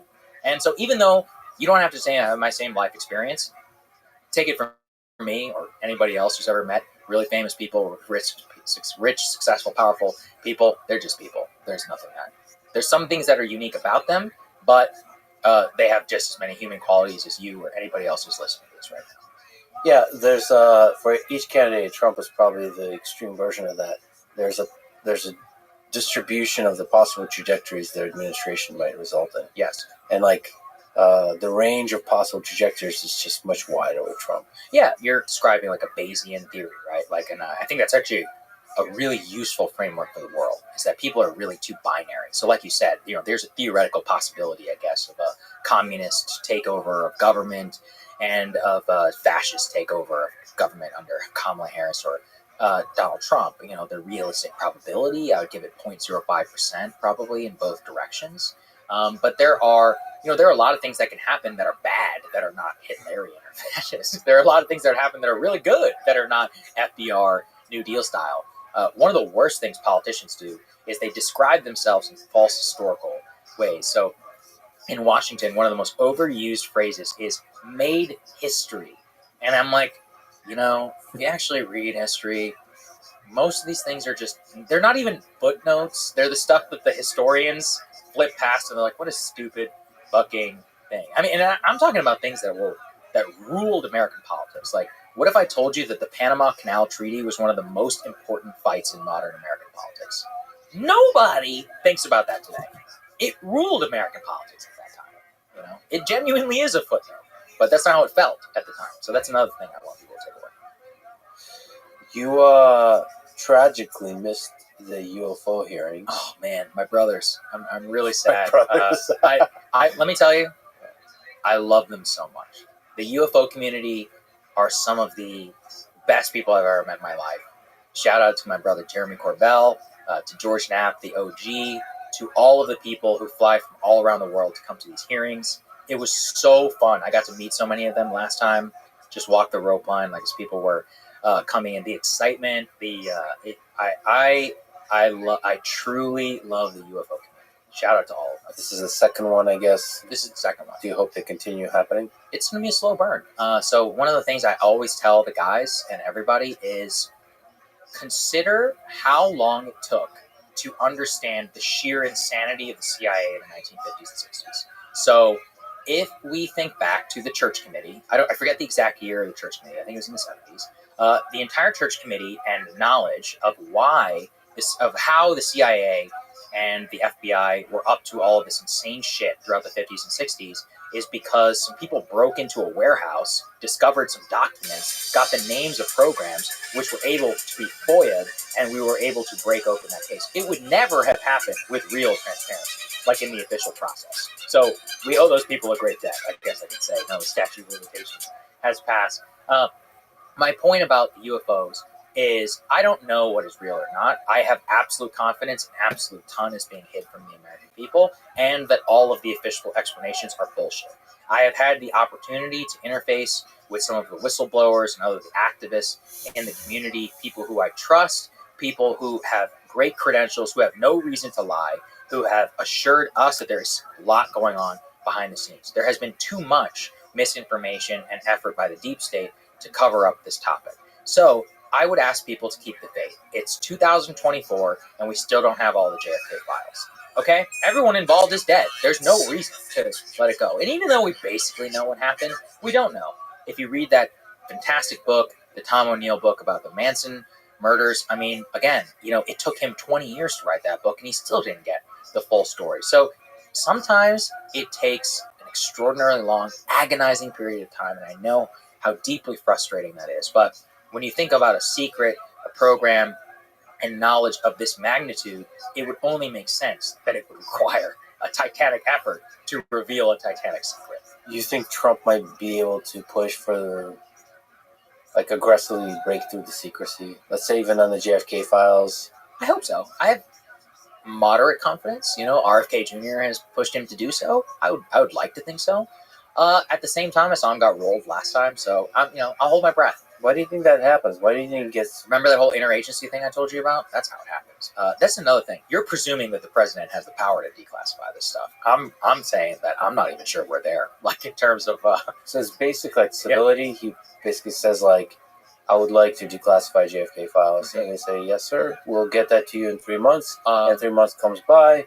And then they're like, well, there's these hurdles. Well, the way you get around it is let's release some, but these in particular, there's national security secrets. There's a good case for not releasing them, X, Y, and Z. It's you get around that. Oh, okay, that makes sense. And again, he's a busy guy. He's the president. He's got way bigger shit to worry about. So that's the problem is that unless you have the true urgency, look, people of immense power have tried. Everyone forgets this. John Podesta was the White House chief of staff. He is a UFO true believer in his heart. He tried. He's talked about it. He tried at the top level, the number 2 to the White House, to get the Pentagon and others to tell him what was going on, and they stonewalled him. So people need to understand you're up against. And I would, and people are like, how is that even possible? It's like, well, go read about the terror that LBJ, the Kennedys, and others had in confronting J. Edgar Hoover. Go and read how terrified, Eisenhower and some of them were of the Dulles brothers. They were scared. Like they knew where the power lies. So, the presidency, look, government, deep state, etc., they've been there a long time and they know what's happening. And presidents come and go, but they stay forever. And so that's the paradigm that you're going to have to fight against. Yeah, I mean it's a bit of a meme, but I wonder how deep the deep state is. Much deeper than anyone can even imagine. And the worst part is, with the deep state, is it's not even individuals; it's actually an ideology. And ideology is the most people often think that if we took money out of politics, that it would change everything. I'm not saying it would change everything, or it wouldn't change a lot. But people are like, oh, so-and-so is only against universal health care because they're getting paid. I'm like, no, that's not why. They actually believe it. Or it's like, oh, so-and-so is only wants to advocate for war with Iran because they're on the payroll of AIPAC. And it's like, well, yeah, the AIPAC trips and the money helps, but they think that. Actually, the system itself, this is a very Chomsky-esque systemic critique, is that any journalist worth their salt would never have the ability to get hired in a mainstream. So he's like, it's not that you're bad in the mainstream media. It's that anyone good is not allowed to be elevated to your position because they have an ideology. And so, that is the most self-reinforcing, pernicious mechanism of them all. And that's really Washington in a nutshell. It's again a bubble, but a bubble that has a lot of power. Yes. Who do you think is the future of the Republican Party after Trump? What happens to Trumpism after Trump? Like you just said, Bayesian mistake, various theories, right? So let's say it's 2004. It's Bush Cheney. In 2004, the day after the election, I would have told you this. We live in a Bible Belt, Jesus land America. This America wants to protect America. A war on terror against Iraq. And the axis of evil. And American people just voted for George W. Bush. And so I would have predicted that it would have been somebody in that vein. And they tried that. His name was John McCain. He got blown the fuck out by Barack Obama. So I cannot sit here and confidently say. What year would you be able to predict Obama? It's just his first time he gave the speech. The 2004 speech at the DNC. That was his We Don't Live in a Black America, White America, the John Kerry DNC speech. You honestly could not have predicted it until 2007, whenever he actually announced his campaign and activated a lot of anti-war energy. I mean, maybe 2006, actually, I could have said. In 2006, if I was, kind of the contrarian I am now, I'm like, yeah, there's a lot of anti-war energy. I think the next president will be somebody who's able to, the explosion of Keith Olbermann and MSNBC. That it makes logical sense in hindsight. But, at the same time, you're going up against the Clinton machine, who's never lost an election. So I would have been afraid. I cannot confidently say. So I will say, if things go in different directions, if Trump is a net positive president, then I think it will be J.D. Vance, his vice president. Who believes in a lot of the things that I've talked about here today, about foreign policy restraint, about the working class, about changing Republican attitudes to the economy, and he would be able to build upon that legacy in the way that George H.W. Bush was able to get elected off the back of Reagan. But H.W. Bush was fundamentally his own man. He's a very misunderstood figure. Very different than Ronald Reagan. Didn't end up working out for him, but, he did get himself elected. So that's one. What's up, Alex? How you living? Net positive Trump presidency. What's new? Sold an eBay I just sold a laptop on eBay, and then my email got hacked. That is. And now there's no recollection of my laptop on eBay. Okay, is there any way to get it back? No, I called the police. I've done everything. Okay, what did the police say? They took a crime number. They gave me a crime reference number. Okay, did you give that to eBay? I can't get hold of eBay. Okay. Did you email them? I tried calling them, but I called their number. They said they'd send me a link, but they never did. Okay, so call them back and tell them you were supposed to send me a link, but I never got it. It's automated, so I actually speak to anyone. Okay, so email them. I don't know their email address. All right, well, we'll get it for you. It's probably support at ebay.com. What is Let me check. eBay support email?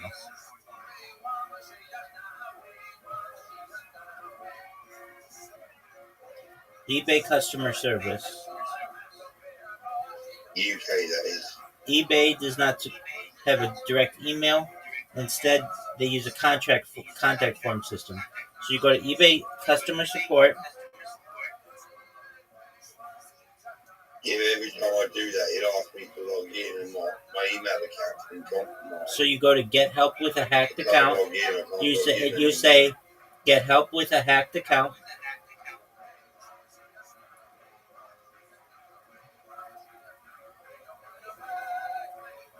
And then it says if you can't sign into your account, contact us immediately. And it says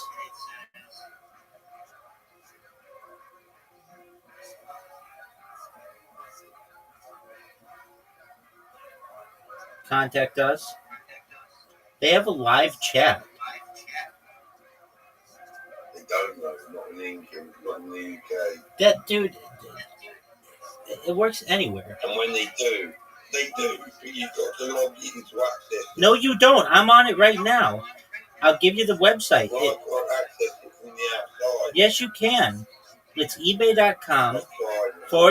/help /account yeah. So just do that. What is it? It's ebay.com /help. It's ebay.co.uk, I believe, isn't it? No, it's just ebay.com. You don't have to use the UK one. Use the global one. Sorry? You don't have to use the United Kingdom one. Use the global one. Okay, great. Yeah. ebay.com /help Yeah. /account. So, yeah. All right. And then enter. Hit enter. Or return or whatever. Go there. Right. Okay. And then you're going to see hacked account. Says reset your password. No. That's not what it says. It says a lot of things on that page. Keep searching, and it's going to say, someone hacked my account, or help with a hacked account.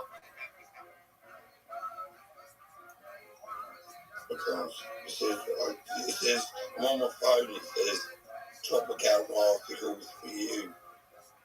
I'm on my phone too. I'm on my phone too. Okay, so it's, Sorry? I'm on my phone too. Right. So it says, Oh, I've got it here. there you go.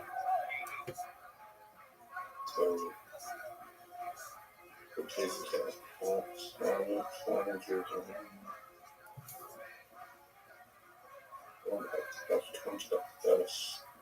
Click, oh, brilliant, yeah, hold on. click there, and then it brings up a little chat box. Yeah, but no, but Okay, so click on the chat box and tell them what happened. it says, if you think someone hacks your account, reset your password, verify your personal information, and review any recent activity. There's no sign of my account anymore. Okay, that's not what I told you to do. You go to, You told me to talk to the chatbot. yeah, I did. And then, I am. okay. And then tell it, I can't do that. There's no sign of my account.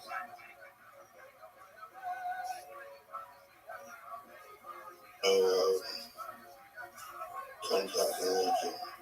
There you go.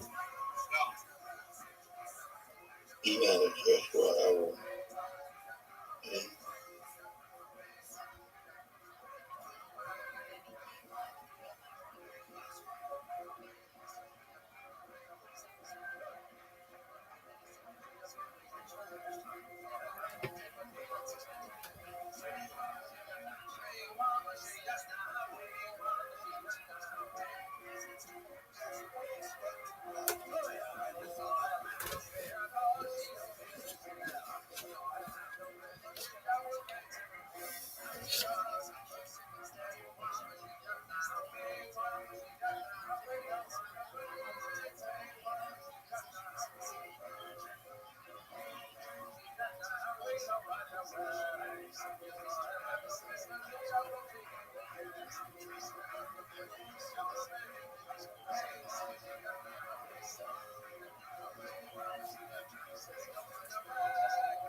sent me across.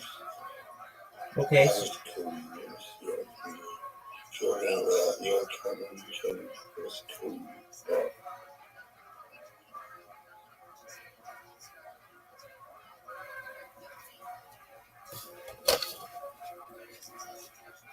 Not me getting to my number. Okay, you can't even. Yeah, You can't get into your phone number? I can, but the thing is, when it says enter your location, it's only offering me United States and Canada. Dude, you can still do it. Okay, ignore it. I'll charge him the number.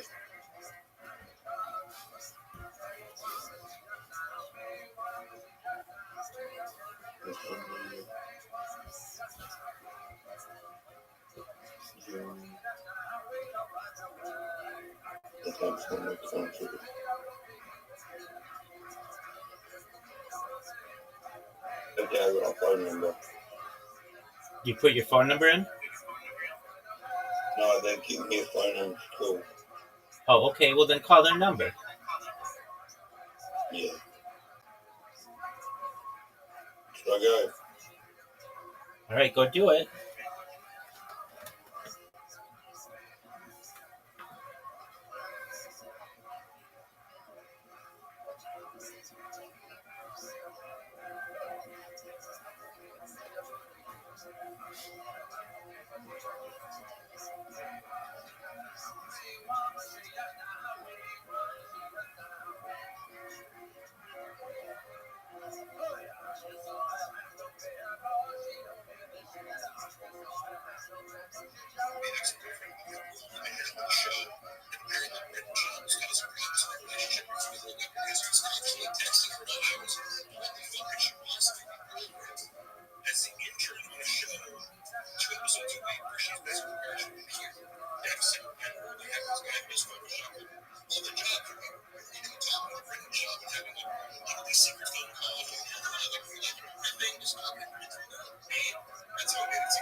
All right, Pimp.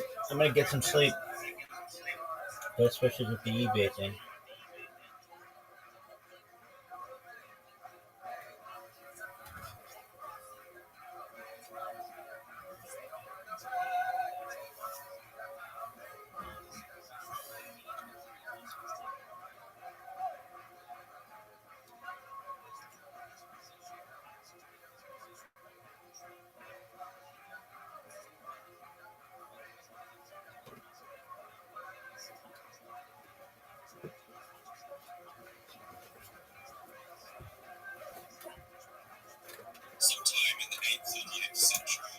The other path is the 04 path that I just laid out. If George W. Bush, if Trump does what Bush does, misinterprets his mandate, screws things up, creates chaos, and makes it just generally annoying to live in American society, then you will see somebody in the Republican Party. I mean, still, it could even be J.D. Vance, because he could say J.D. is my natural and my chosen successor, but then he would lose an election, and then he would no longer be the so-called leader of the Republican Party.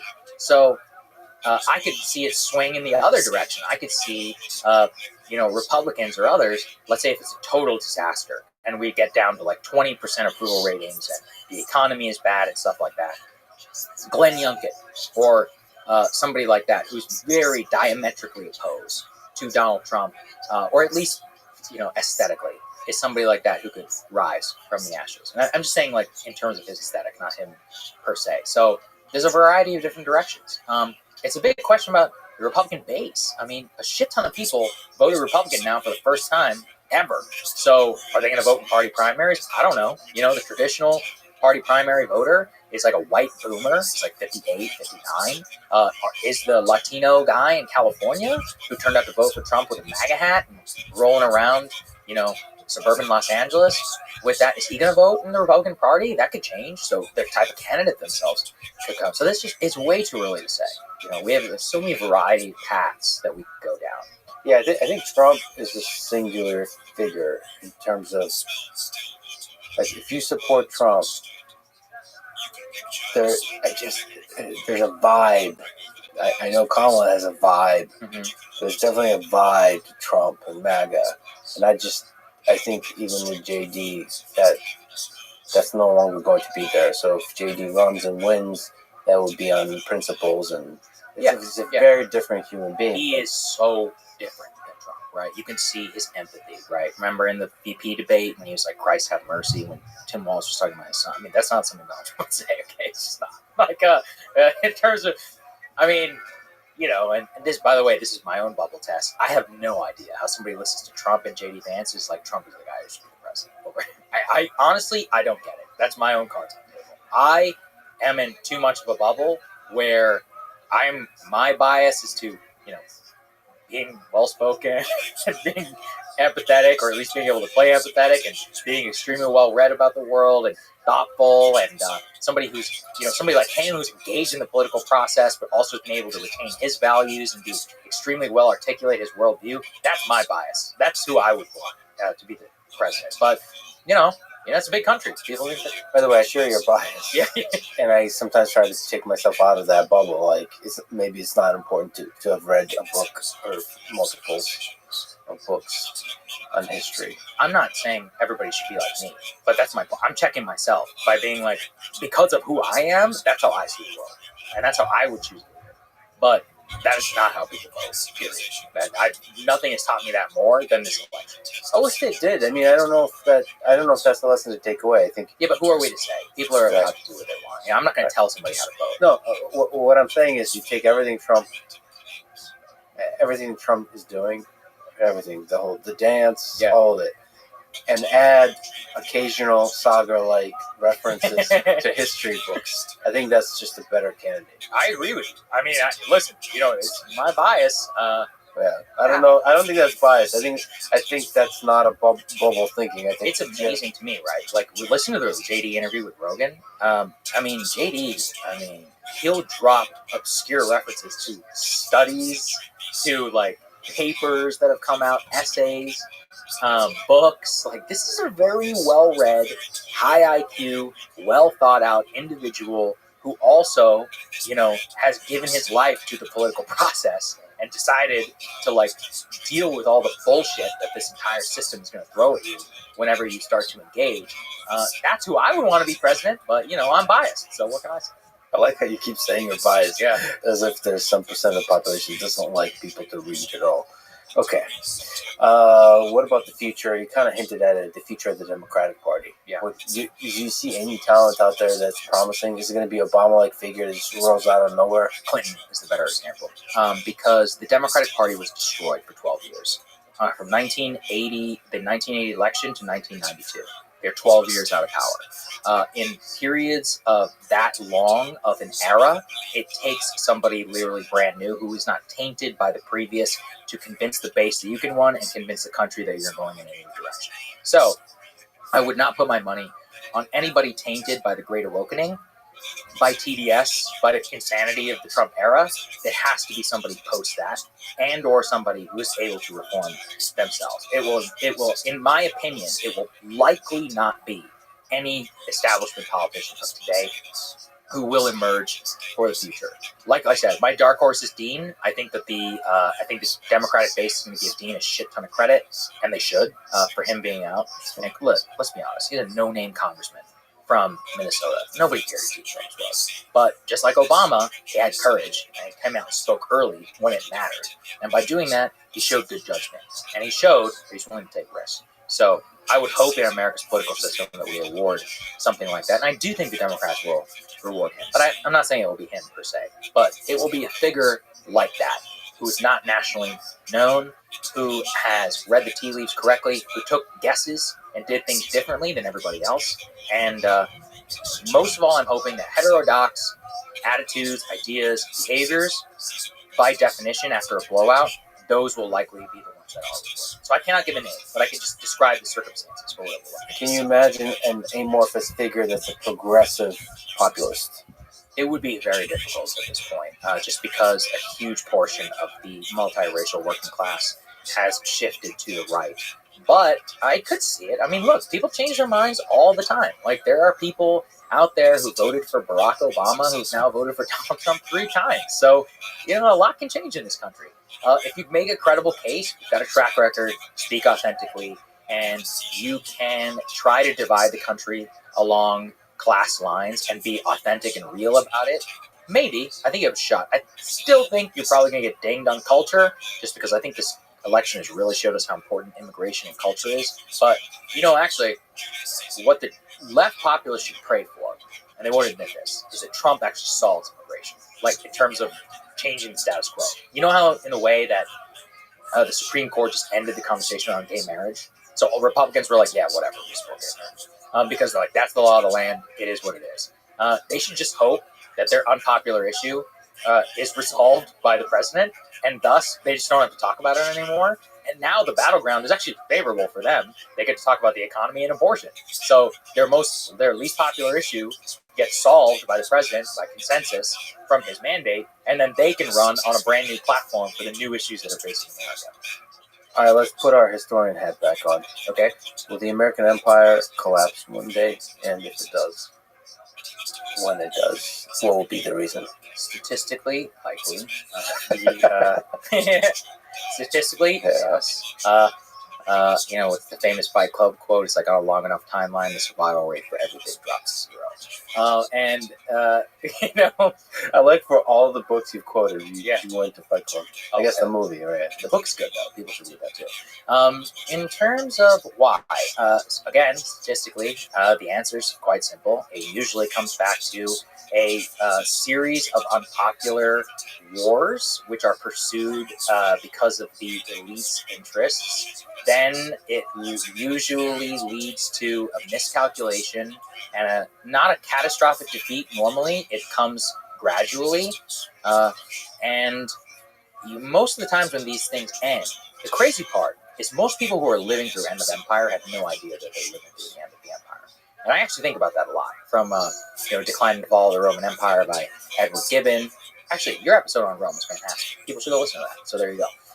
Another really good one, I like to think a lot about the British Empire and what eventually led to that collapse. And nobody in 1919 said the British Empire just collapsed. Basically, nobody thought that.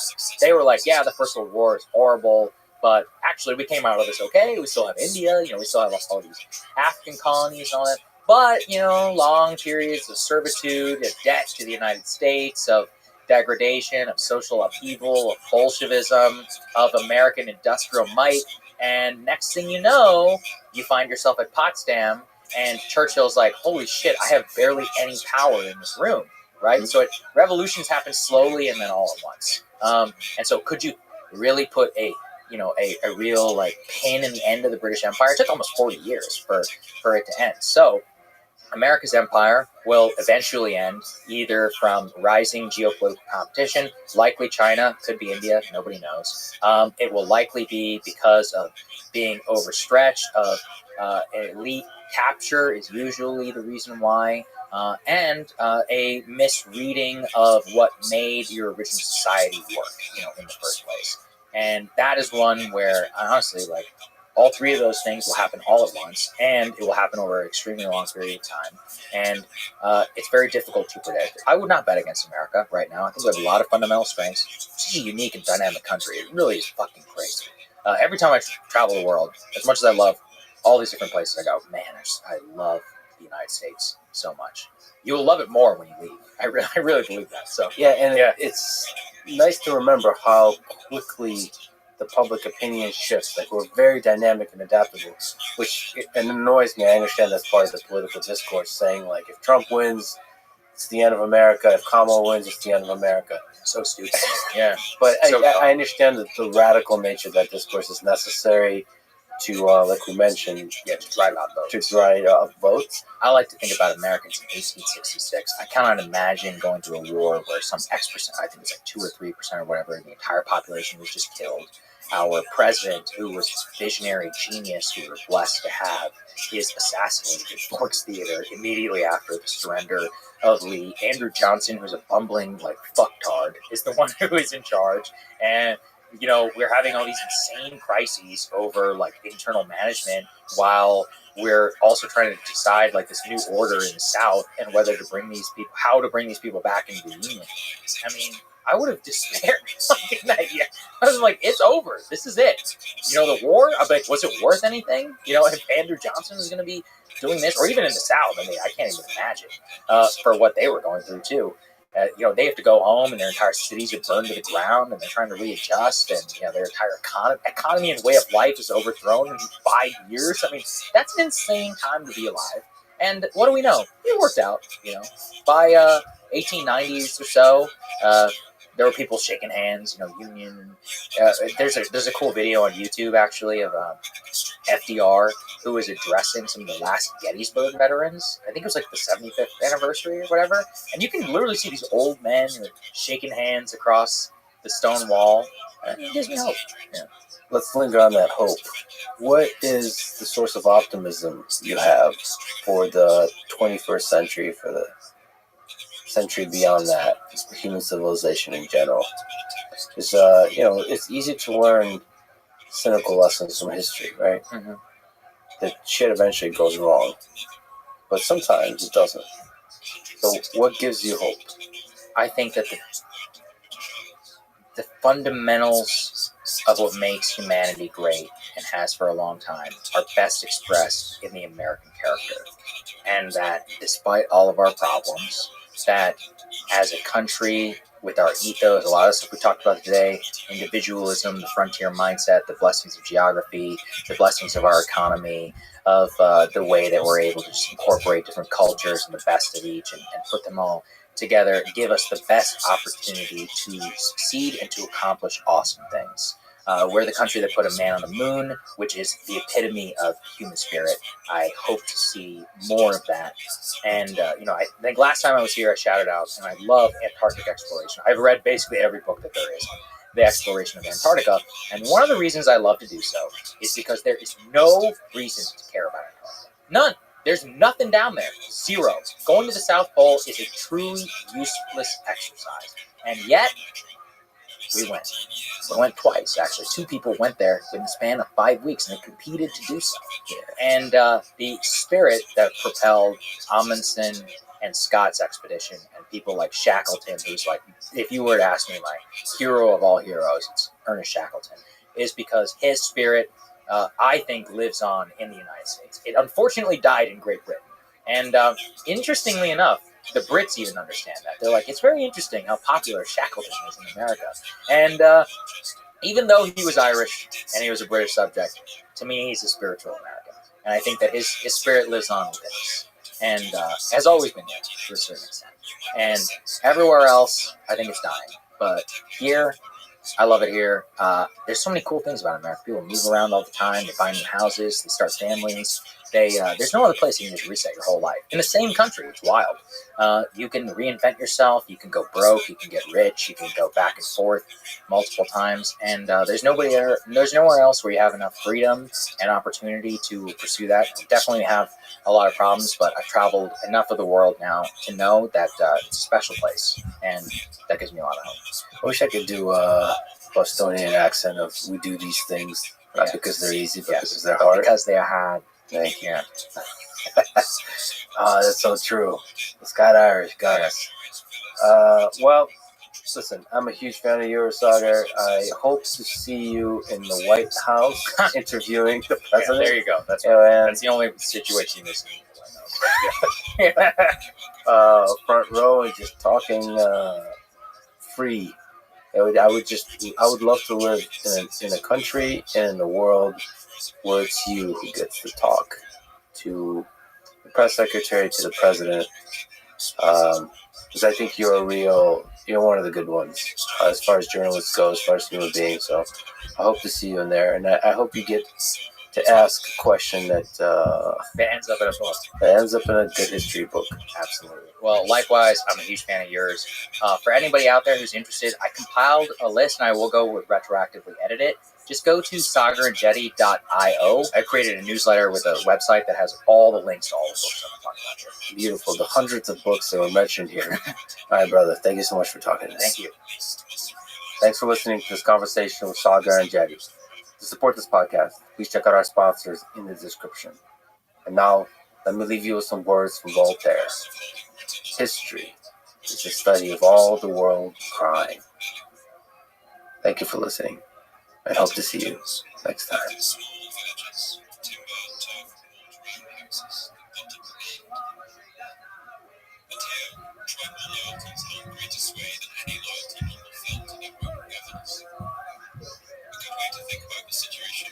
So, what is the difference between a madman and a genius?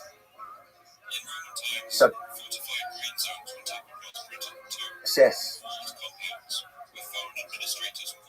The following is a conversation with Javier Milei, the president of Argentina. He is a libertarian, anarcho-capitalist, and economist who campaigned with a chainsaw that symbolized his promise to slash the corrupt bureaucracy of the state. He stepped into the presidency 1 year ago, with the country on the brink of hyperinflation, deep in debt, and suffering from mass unemployment and poverty. He took this crisis head on, transforming one of Latin America's largest economies through pure free market principles. In just a few months in office, he already achieved Argentina's first fiscal surplus in 16 years, and not just avoided hyperinflation, but brought inflation down to its lowest in 3 years. We discuss all of this in detail, both the successes and the challenges. His depth of knowledge of economic principles, metrics, and data was truly impressive and refreshing to hear from a world leader. But even bigger than the economic transformation of Argentina, Javier represents the universal fight against government corruption and the fight for freedom, economic freedom, political freedom, and freedom of speech. He has many critics, many of whom are part of the corrupt establishment he's seeking to dismantle. But many are simply Argentinian citizens, scared of the pain his radical policies may bring, at least in the short term. But whether one disagrees with his methods or not, no one could deny that his presidency marks one of the most ambitious attempts at economic transformation in modern history, and that Javier Milei is truly a force of nature, combining the rigor of an economist with the passion of a revolutionary in the fight for freedom of a nation he loves. Argentina is one of my favorite countries, so I sincerely hope he succeeds. This interview was conducted with the president speaking Spanish and me speaking English, with an interpreter simultaneously translating. We make the episode available, overdubbed and subtitled in both English and Spanish, thanks to our great friends at 11 Labs. If you're watching on YouTube, you can switch between English and Spanish by clicking the gear icon, selecting audio track, and then choosing language. Same with the captions. If you're watching on X, I'll post both Spanish and English versions separately. If you're watching on Spotify or listening elsewhere, I'll probably only post the English version. This is the first time for me doing something like this in a foreign language. It was challenging but illuminating. I hope to continue talking to many world leaders for 2 to 3 hours in this way, including Volodymyr Zelensky, Vladimir Putin, Narendra Modi, and Xi Jinping. I want to explore who they are, how they think, and how they hope to help their country and humanity flourish. This is the Let's Friedman podcast. To support it, please check out our sponsors in the description. And now, dear friends, it's Javier Milei. When did you first understand the value of freedom, especially economic freedom? Well, actually, I came to understand the ideas of freedom as an economic growth specialist back in the years of 2013 to 2014. I could see that per capita GDP statistics over the last 2,000 years of the Christian era essentially looked like a hockey stick, indicating that per capita GDP remained almost constant until around 1800, after which it accelerated sharply. In the same context of that phenomenal increase in productivity and per capita GDP, the population had multiplied sevenfold over the preceding 200 years. So basically, in economics, that means you get increasing returns, and the presence of increasing returns implies the existence of monopolies, concentrated structures, and according to traditional neoclassical economic theory, the presence of monopolies and concentrated structures is not a good thing. But at the same time, one could see that living standards had increased tremendously, and that middle-income people ended up living far better than emperors did in the Roman era, and the population had gone from having 95% of people in extreme poverty to less than 10%. And in that context, the question was how it could be that something that had lifted so many people out of poverty, that had improved human conditions so much, could be something bad for economic theory, meaning something was not right. So in that context, I remember that one of the people who worked on my team suggested I read an article by Murray Newton Rothbard called Monopoly and Competition. I remember reading it like it was today. And after reading it carefully, I said, everything I've taught about market structure in the last 20 years in courses on microeconomics is wrong. This caused a very strong internal commotion in me, so I called this person who used to work with me, and they recommended a place to buy Austrian School of Economics books. And I remember I bought at least 20 or 30 books, which I went to pick up one Saturday afternoon. And when I visited the bookstore, I was fascinated by all the stuff they had there. So I went back the next day and I started calculating how much money I needed to pay for my dog's food. That's my four-legged child. And how much I needed to spend on the taxi fare and food. And then, with what I have left, I spent all of it on more books. And then I started to read very intensively. And I remember, for example, the experience of reading Human Action. by Mises, and this was a book that I didn't know about. And I remember that on the following weekend, I started to read this book right from the first page, and I didn't stop until I finished it, and that was a true revolution in my head. And having the chance to read Austrian authors like Rothbard, Mises, Hayek, Hoppe, and Jesus Huerta de Soto, or others like Juan Ramon Rallo, Philip Bagus, and Walter Block, for example. That was very inspirational. And at one point, I got the opportunity to read related to the works of Alberto Venegas Linchijo, and I also had the pleasure and honor to meet him. And today, we are actually friends. So that paved the way for me to approach the ideas of freedom. And another book that was a very significant influence and impact on me was The Principles of Political Economics by Menger. It was truly eye-opening. Or let's say, for reading Eugen von Birnbauer, these were things that really challenged all of my former thinking. I had a vague idea and core about the Austrian school. The only thing I had read about the Austrian school until then had been Money and Time, a very good book by Garrison, but now that I understand a little bit more about Austrian economics, I know that it was rather poor. This doesn't mean that the book isn't good, but there were a whole lot of things to read that ended up being truly fascinating. So from that, what is now today, and maybe you can talk about the evolution, is your philosophy, economics philosophy. You describe yourself as an anarcho-capitalist, market anarchist, libertarian. That's the ideal. And then maybe in practice and reality, you've said that you're more of a minarchist. So lay it all out. What's your economics philosophy today? Strictly speaking, I am an anarcho-capitalist. I despise the state government. I despise violence. Let us suppose we take the definition of liberalism.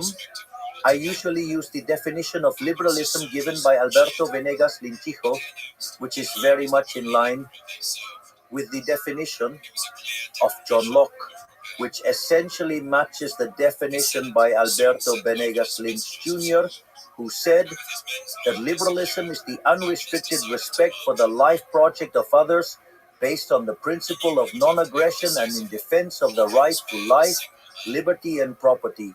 So I frame all of the discussions within those terms, and the fact is that when you get to that notion, I would dare say that you become an anarcho-capitalist de facto, and what that describes, it is an idea which represents my ideal world. I mean, that is the ideal world. Now, real life poses a whole lot of restraints, and some of those you can lift, and those restrictions and others you can't. So, in real life, I am a minarchist. I advocate for minimizing state size. I try to remove as many regulations as possible. In fact, that is what I used to say during my campaign, and let's say that is what I'm now carrying out. We have just carried out the largest structural reform in Argentine history. It is a structural reform that is 8 times larger than Menem's, which had been the largest structural reform in history. And we did that with 15% of the representatives and 10% of the senators. Furthermore, we have a deregulation ministry where basically every day we eliminate between 1 and 5 regulations. On the other hand, we have 3,200 additional structural reforms pending, to the point that the day we finish all these reforms, we will be the freest country on the planet, with the consequences they have in terms of well-being. Think about this. When Ireland started market reforms just over 40 years ago, it was the poorest country in Europe. Today, its GDP per capita is 50% higher than that of the United States. So, this I have a current situation, and what I am constantly looking for, whether from my academic works and my outreach notes and books, is the world we have today. That every day we are closer, that every day we gain more freedom, because there are some very interesting things here. First, I would like to quote Milton Friedman. There's a moment when they do an interview with Milton Friedman and they ask him about liberals, and then he says that there are three types of liberals. There are the classical liberals, where, for example, Adam Smith or Milton Friedman himself could fit. Some say that Hayek could fit into that category. For me, Hayek is a minarchist. Then you have the minarchists, where you could clearly find in that place Mises, Hayek. One could find in philosophical terms Nozick, and basically Ayn Rand. And at one point, Milton Friedman, based on his own son, he says, but if you look closely, there are some who are anarchists. Let's say, probably from my point of view, the person who has been the greatest inspiration in my life is essentially Murray Newton Rothbard. So therefore, there are two dimensions. One is where I want to go, and the topic is where I stand. So the most important thing is to try each day to advance further toward that ideal of anarcho-capitalism. In that sense, sometimes we face strong and harsh criticism regarding that ideal vision. I think that's the nirvana fallacy. If you compare yourself against paradise, everything is horrible and miserable, but you don't live in paradise. You live on earth. Basically, what you need to understand is something called the state conditions. Let's suppose that you don't like rectangular tables, you prefer circular tables. Now, the reality is, I have only a few hours until I go and catch my flight, and the table is rectangular. You like a circular table, a round one, but there isn't one. What you have is a rectangular table. So either we do the interview here or we just can't do it. So what do? You adapt to the current conditions. This is what there is. Now, so then you have some restrictions that you can change and others that you cannot. The idea is to modify all the ones that can be changed in the short term and start working on those that can be modified in the medium or long term. For example, if you really like round tables, perhaps the next interview we may do at a round table. We're going to try and solve it. But today it's something that we couldn't possibly solve. So that's basically the idea, right? Let's say it's about understanding that some restrictions you can change, others you can, and there are institutional restrictions too. There are many anarcho-capitalists who are dedicated to criticizing, and incredibly, they do so with more violence towards liberals, and many of them actually criticize me, which truly make no sense because it is precisely the nirvana fallacy. But the reality is that, look, in Argentina, for example, the most popular sport is soccer. When you go to watch an Argentina match, it is beautiful. The stands are full and they're all painted with sky blue and white colors. There is a lot of joy. People sing songs that are very fun, that are very distinctive. It's very much part of Argentine folklore, so to speak. But you see, that beautiful show is external. That is to say, it does not determine the outcome. You place the ball in the middle of the field, and no matter how much people shout, the ball doesn't move. The one who moves the ball and scores the goals is Messi. So, what do I mean? If you don't get involved and don't get into it, no, you don't do anything. So, I mean, what do I know? is that there are many liberals, libertarians, and anarcho-capitalists who are really useless because all they do is criticize, let's say, those of us who want to lead the world toward the ideas of freedom. And what they don't realize is that power is a zero-sum game. And if we don't have it, then the left will have it. Therefore, if you level your harshest criticism at those in your own ranks, you end up being subservient to socialism, probably. And also, for instance, you have cases of strong hypocrisy, let's say. I have seen cases of agarists. I mean, it's the anarcho-capitalists who criticize Rothbard because he said that you have to get into politics, otherwise the socialists will advance. And it's interesting because some of them I have seen them criticizing, proposing agorism. And I remember one of them one day, the police showed up, and honestly, he was peeing himself. So, I mean, it's very easy to criticize, propose, and suggest, but if he was truly such an agonist, he should have been willing to endure going to jail. However, when it was time to face the consequences of the idea he was promoting, he froze, wet his pants, and ended up, let's say, accepting all the restrictions because clearly it was better to be out of jail than in jail. But in doing so, he sold out his idea. So it seems to me that no, not taking into account the restrictions of the situation only serves to be functional to socialism because all it does is strike against one's own. So you became president 11 months ago. Can you again describe some of the actions you took?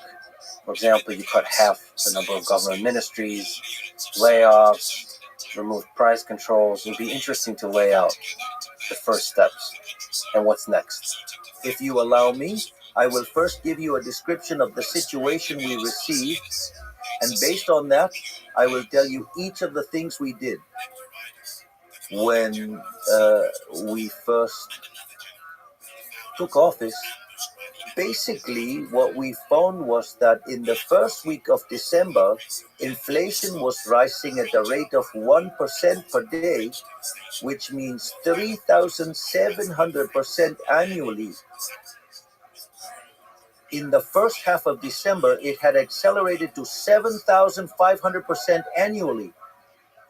When you look at wholesale inflation in December of last year, it was 54%, which if annualized would equate to an inflation rate of 17,000% per year. And in addition, Argentina, for the previous 10 years, had not been growing, with a drop in GDP per capita of approximately 15%. And the reality was that nearly 50% were living in poverty. Now, later I will get deeper into that discussion. And the reality is that we had a fiscal deficit which amounted to 15% of GDP. 5 points were in the Treasury, 10 points were in the central bank, which was endogenous monetary issuance. And the reality is that we also had interest-bearing liabilities at the central bank equivalent to 4 monetary bases, maturing in one day, meaning we could have quintupled the amount of money in one day. We had peso-denominated maturities amounting to the equivalent of $90 billion. The central bank had negative net currency foreign reserves, minus $12 billion. We had commercial debts in the central bank equivalent to $50 billion. There were company dividends held back amounting to $10 billion. Therefore, if we had instantly opened up, you see, I say we are liberal libertarians. We are not liberal fools. That's what some anarchist liberals suggested, meaning that we basically open everything on the first day. So in In that context, of course, if we had done that, we would have encountered hyperinflation. Therefore, that would have led to the number of poor people being around 95%, and probably, and by December, the Peronist Party would have organized supermarket lootings and would have done all sorts of things and would have probably been ousted. And by the first part of the year, the Peronists would have gone back to office. So to us, it was crucial to end fiscal deficit. One of the things we promised during the campaign had been to reduce the number of ministries, and indeed we reduced to less than half the number of ministries, because we went to 9 ministries, today we have 8. We have also laid off a large number of civil employees. Today I can say that we've already dismissed about 50,000 of them. And we practically don't renew any contracts unless the positions are absolutely necessary. At the same time, we have stopped public works and we have eliminated discretionary transfers to the provinces. We have also diluted public sector wages. Also, we have eliminated economic subsidies by restoring utility rates to the right levels. And and in that, let's say in this context, we achieved fiscal balance as far as the treasury is concerned.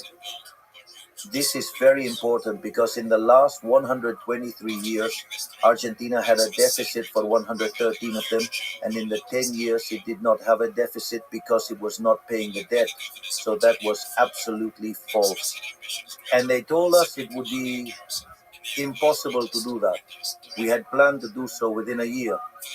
And they said it wasn't possible to adjust by more than 1 percentage point. And we achieved fiscal balance in the month of January, that is the first month of administration. At the same time, we also cut social plans linked to intermediation.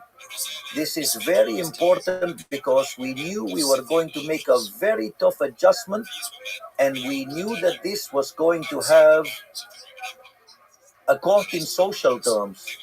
And we knew that we had to offer support during the first quarter and second quarter in office.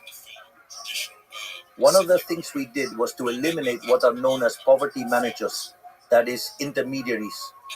Basically, people have a card through which they receive assistance, but it happens that they had to provide a counter service, and that counter service was verified by a group called the Piqueteros.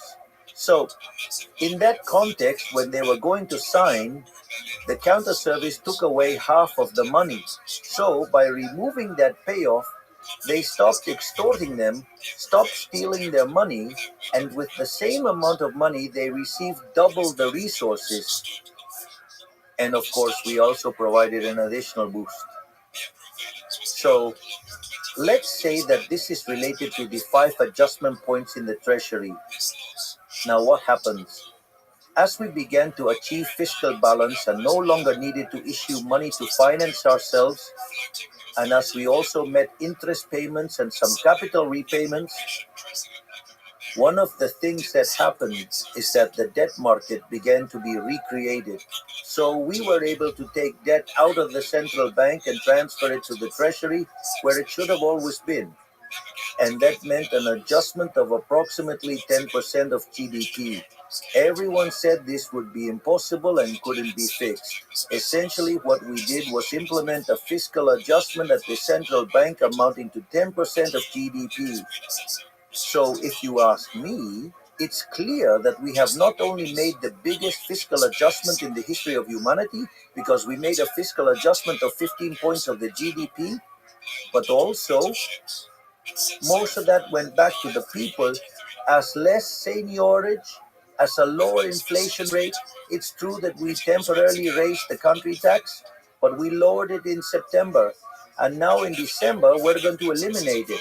Today, for example, we also announced that in December, we are eliminating import taxes. In fact, in that regard, what you have is that we return to the people 13.5 points of GDP because the real tax burden is the size of the state.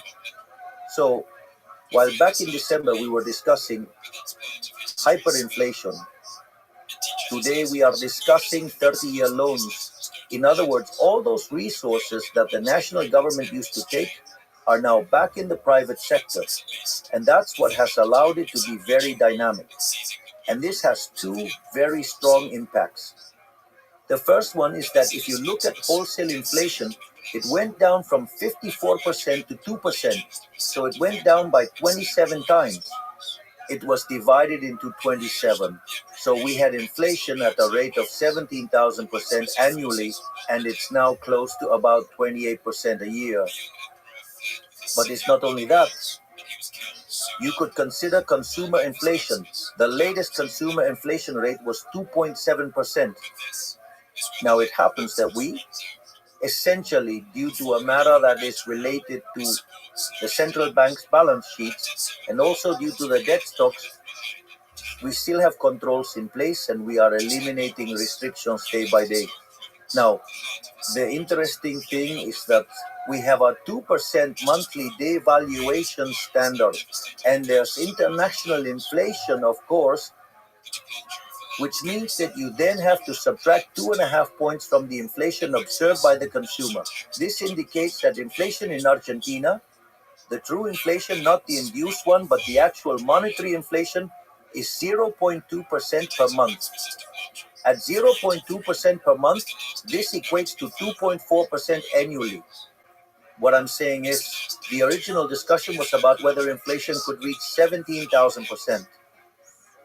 Now we are bringing inflation down to levels of 2.5% annually, and that is amazing. And we achieve this by considering a number of factors. The first one is that we did not experience a previous hyperinflation, which would have simplified the process of implementing a stabilization program. Typically, when hyperinflation occurs, monetary assets are diluted, leading to a natural restoration of demand. And besides, we did not resort to any expropriation. For example, before the convertibility plan, which was the most successful program in Argentina's history, Argentina experienced two instances of hyperinflation. During Alfonsin's administration, inflation reached 5,000%, and under Menem, it was 1,200%. Additionally, there was the Bonex plan, under which debt was exchanged on a compulsory basis. In other words, what we did instead was clean up the central bank balance sheet. So with that, we cleaned up the central bank's balance sheet. We cleared a loss of $45 billion, all voluntarily. And the most amazing thing is that we did it in just 6 months. And at the same time, we have not controlled prices, nor have we fixed the exchange rate. And this is very important. All previous stabilization programs, in an effort to show quick results, used to do this. What they would do is, before announcing the plan, they would adjust the rates, and once the rates were adjusted, they would launch the plan. But in our case, we couldn't afford that luxury, so we had to implement it on the go. And also over the past few months, that is to say, companies brought in rates that covered only about 10%, whereas today they cover 80%, so you get the picture.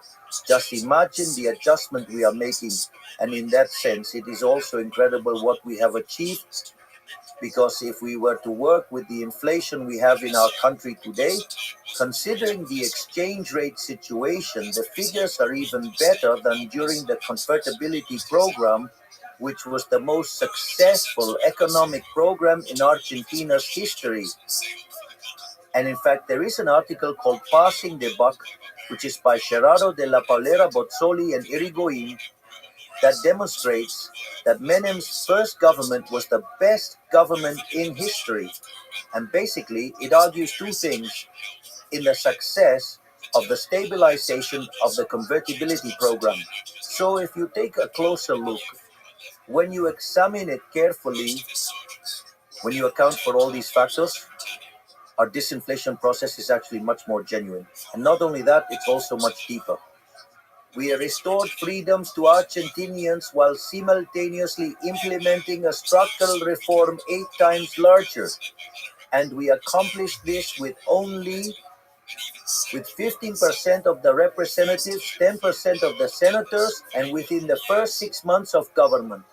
In other words, our deregulation agenda continues daily, and we still have 3,200 structural reforms pending. This will ultimately make Argentina the freest country in the world. Moreover, to have a sense of magnitude, the reforms that we already have made with the Executive Order 7023 and with the basis law, we have actually jumped 90 places in terms of economic freedom. What this means is that today, Argentina has institutions similar to those of Germany, France, Italy, and we obviously want this to continue. And let's say we are going to surpass, no doubt, the levels of economic freedom that Ireland reached in its best moment. And not only that, we're going to exceed the levels of economic freedom of Australia, New Zealand, and Switzerland. We are undoubtedly going to be the freest country in the world. And this means that thanks to what we've done today, we are on a path that allows us to multiply our per capita GDP by 2.5 times when you apply the relevant correction. And this, of course, is something very interesting because it implies a huge increase in well-being. And furthermore, today the Argentinian economy is already strongly and amazingly recovering. And we can say analysts' hypotheses were suggesting that next year we would be growing between 5 and 6%. Today, JP Morgan has now corrected, or let's say revised the projections upwards. And besides, when we normalize the price situation, the true poverty rate came up and it was 57% in January. Today it is at 46%, meaning we lowered poverty by 11 percentage points. Let's say, it seems truly like a miracle. And not only that, but actually not a single job was lost in the process. When it comes to all of this inflation reduction process, people said that our economy and economic activity would collapse. And actually, when you look at the deseasonalized data, you see that in August there was a recovery that took us back to December levels. That means that in the year we made the largest fiscal adjustment in the history of humanity. We will end up with less inflation, fewer poor people, better real wages, and additionally a GDP higher than what we started with. And if you look at it in dollars, I can assure you that the numbers are phenomenal, because basically today the dollar is below the levels we had when we took office. So the reality is that, and all of this, when you take my popularity levels and the government's acceptance levels, today they are above the moment we assumed office. If you know that the moment of maximum popularity is when you take office. Therefore, this means that far from resting on our laurels with this, we're going for more reforms. We're going to deepen the reforms, and I tell you, we won't stop until Argentina is the freest country in the world.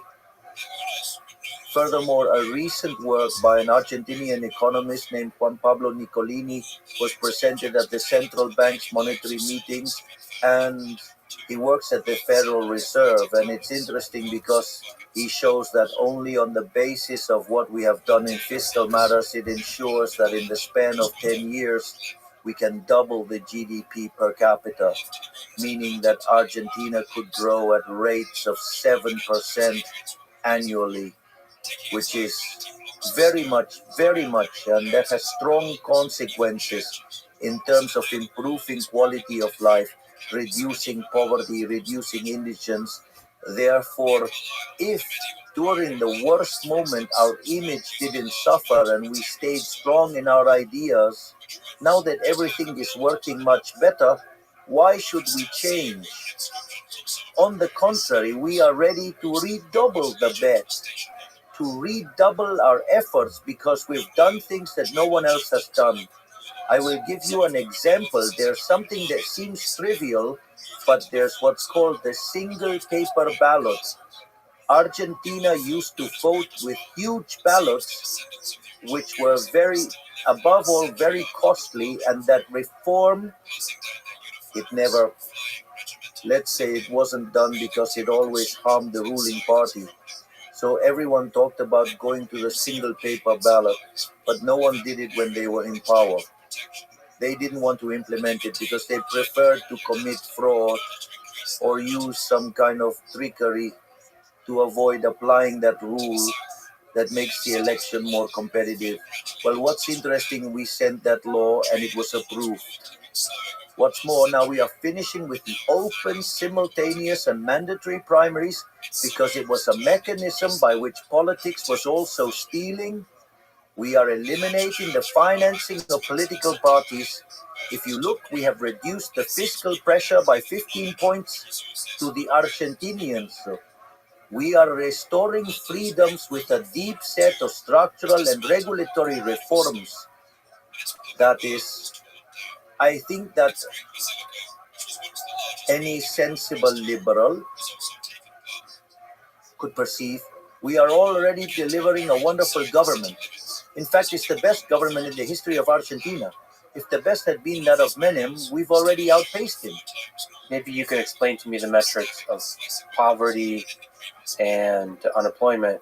As you said, unemployment went down, real unemployment went down, real poverty went down. But even that aside, what have been the most painful impacts of these radical reforms? And how many of them are required in the short term to have a big positive impact in the long term? Let's take it step by step, all right? That is, we started to do things right, therefore we did not create poverty. The poverty was an inherited poverty. The point is that what we did was to reveal it. I'll try to explain it with an example that I think clarifies what's happening in Argentina. Argentina was an economy that had a total price control. It had a fiscal deficit which was financed through money printing. Just for you, to give you an idea, in the last year, Argentina financed 13 points of the gross domestic product with money printing. In other words, a real disaster. So that situation provoked this artificially demand and puts pressure on prices.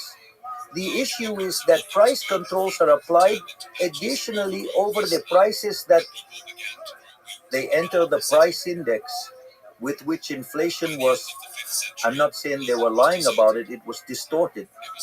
And since Argentina measures poverty and indigence by income line, then what happens? That distorted the true levels of poverty, of course. But that's not the only effect. I mean, let's say the real poverty levels were higher, quite a bit higher than those shown by the previous government, which showed them at 41% and also did so on a 6-monthly basis. So if you, let's say, have a growing trend, they are actually leaving you a bomb and you don't see it. Because let's say basically the indicator was measured with a delayed form. But not only that, imagine that you are also given, you are in the middle of an island, alone, and they give you $1 million. What can you do with that? You cannot do anything because you cannot buy anything. It's the same as if someone tells you that the price of glasses is $10, but when you want to buy it, it's not available. Actually, there's a joke told by an Argentinian professor named Juan Carlos de Pablo, who says that a man goes to a bazaar and asks for a vase. Then he says to him, well, I want that vase. How much would you charge me? Then he says, $5,000. Oh, okay, $5,000. But why $5,000 if across the street it's $1,000? He says, well, go buy it across the street for $1,000. Ah, there's none for $1,000. Well, then here, when there's more, it'll also cost $1,000. In other words, prices at which they are available. So what happens? When you are faced with that situation, the supermarket shelves were empty. So What was the point of having a price at which you couldn't buy anything? You left those prices, the shelves were empty, so the statistics showed that you were much better. But the reality is you couldn't buy anything. You couldn't make it happen. So if you left the situation as it was, people were going to starve because they couldn't buy anything. Yes, they had a certain amount of money that could supposedly buy certain goods, but those goods were not available. What is the only thing you can do to save people? Make the prices transparent and allow products to reappear. Well, when you make the prices transparent, you also make transparent the cost of the basic food basket and the total basic basket, meaning the poverty line, the indigence line and the poverty line respectively. And when you do that, clearly you will see a jump in poverty. That brought poverty up to 57%. Now, Argentina found its activity floor in the month of April. From that moment, Argentina began to invent a cyclical recovery. Real wages have been growing every month above inflation. Therefore, nominal wages are beating inflation. In fact, we are already at levels similar to those we had in November. The same goes for pensions. Moreover, also, let's say there is a rebound in activity due to the recovery of the stock cycle.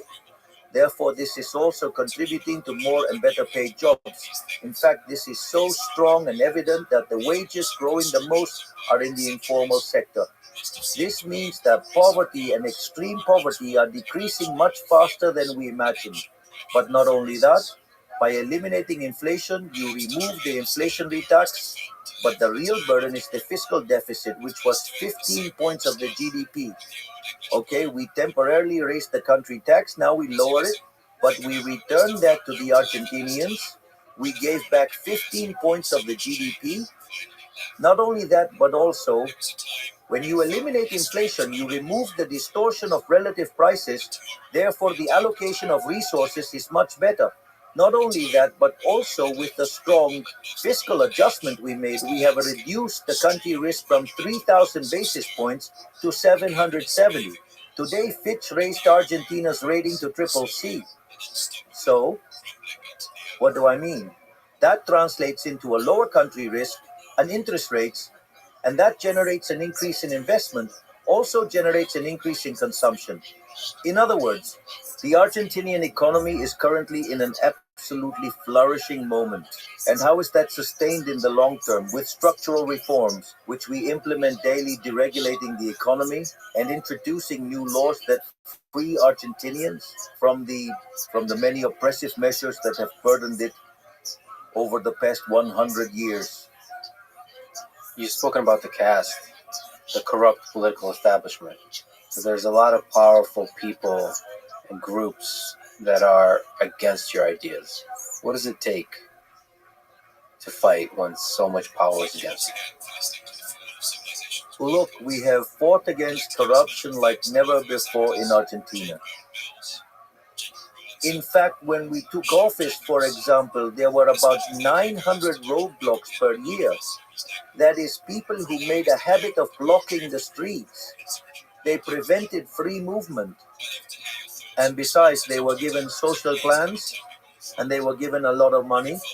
If you remember, when I started by explaining the cuts, one of the things I said was that we removed the middlemen of poverty, in other words, the managers of poverty, those who lived by stealing from the poor. Well, that is a huge source of corruption. In fact, when we did that, 2 days later, one of the most renowned and influential piqueteros called for a demonstration. He claimed that 50,000 people would attend because he was actually expecting 100,000. So he wanted to showcase it as a success.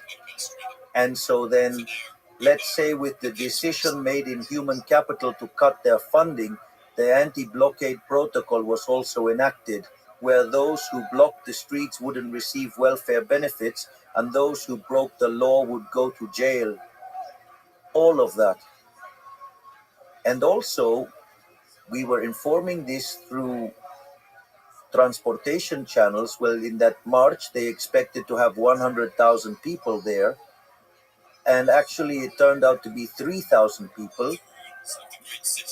And from that point on, they didn't block the streets anymore. We also evidently put an end to that corruption.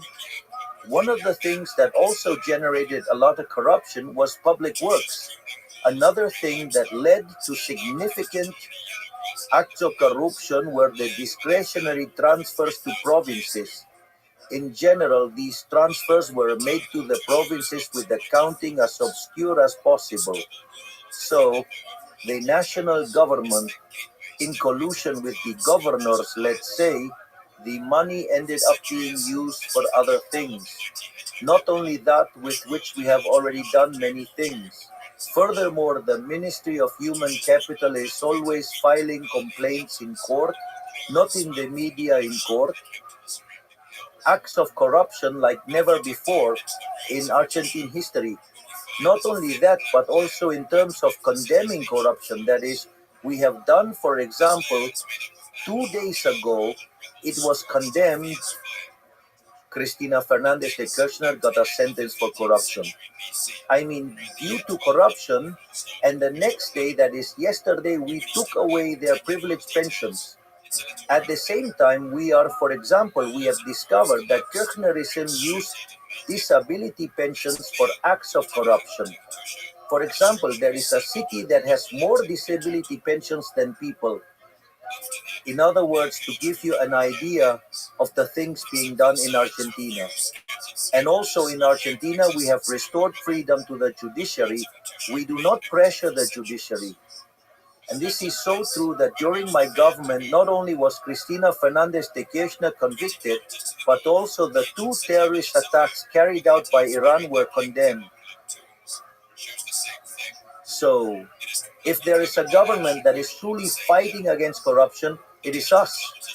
Not only that, but also with each deregulation, it is a privilege that we take away either from a politician, a prebendary company, or a power group.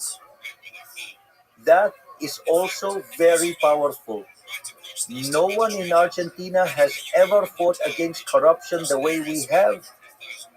In fact, I will move on to something that is deeply corrupt and one of my great battles. The corruption of the media and social media. That is to say, I removed the official advertising. That's why you will see that even though we generate wonderful news, every week in large quantity, the media speak terribly. In other words, they demand to have a monopoly on the microphone. That is, they are entitled to insult, hurt, offend, and they don't want anyone to bother them. And they expect me not to even respond. That's why a large part of journalism in Argentina hates the X network. And that's why we, the liberal libertarians, love the X network. Because we can all say what we want.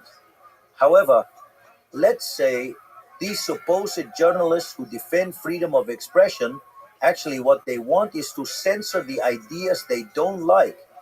And of course, because they are leftists, because they are wokes, because they can't stand the competition, because if they had to fight face to face, hand to hand, on a level playing field, when it comes to ideas, they would lose because they were a failure in the economic, social, and cultural aspects. And also, we must not forget that those murderers called socialists killed 150 million people. So they clearly cannot fight on equal terms. Therefore, they demand that social networks have censorship and that the truth cannot be told to them. Because when you tell a socialist the truth, they cry, claiming it's hate speech. No, it's not hate speech. It's that you are useless people who have ruined the planet. They have made the planet much worse.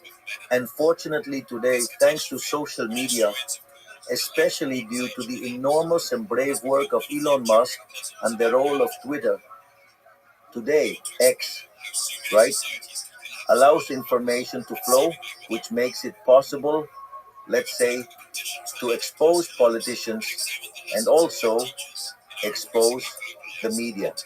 And that's why journalists in Argentina are so violent.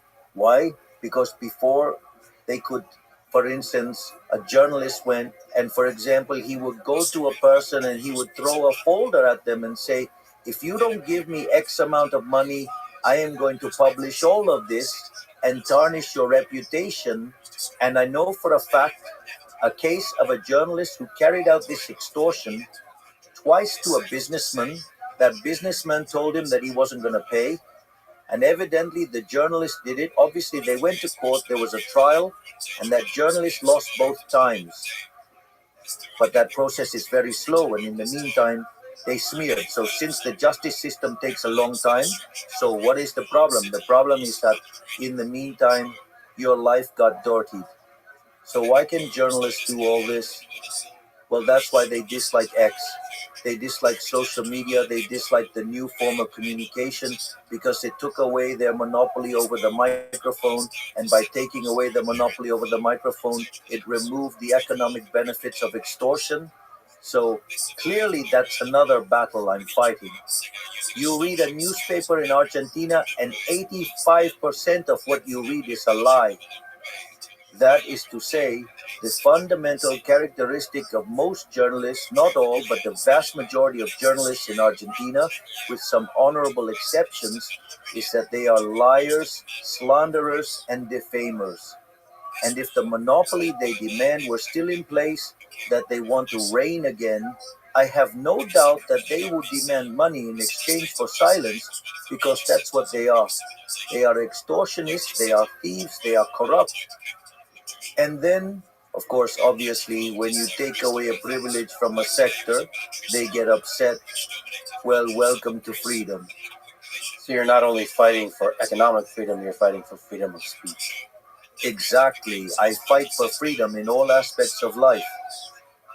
That is to say, one of the things that seems most interesting to me is that when the Berlin Wall fell, it's true that officially fell in the year 1989, but the reality is that the wall, or socialism, fell in the year 1961 when they had to build the wall. I mean, they built it because people were leaving communist Germany for capitalist Germany.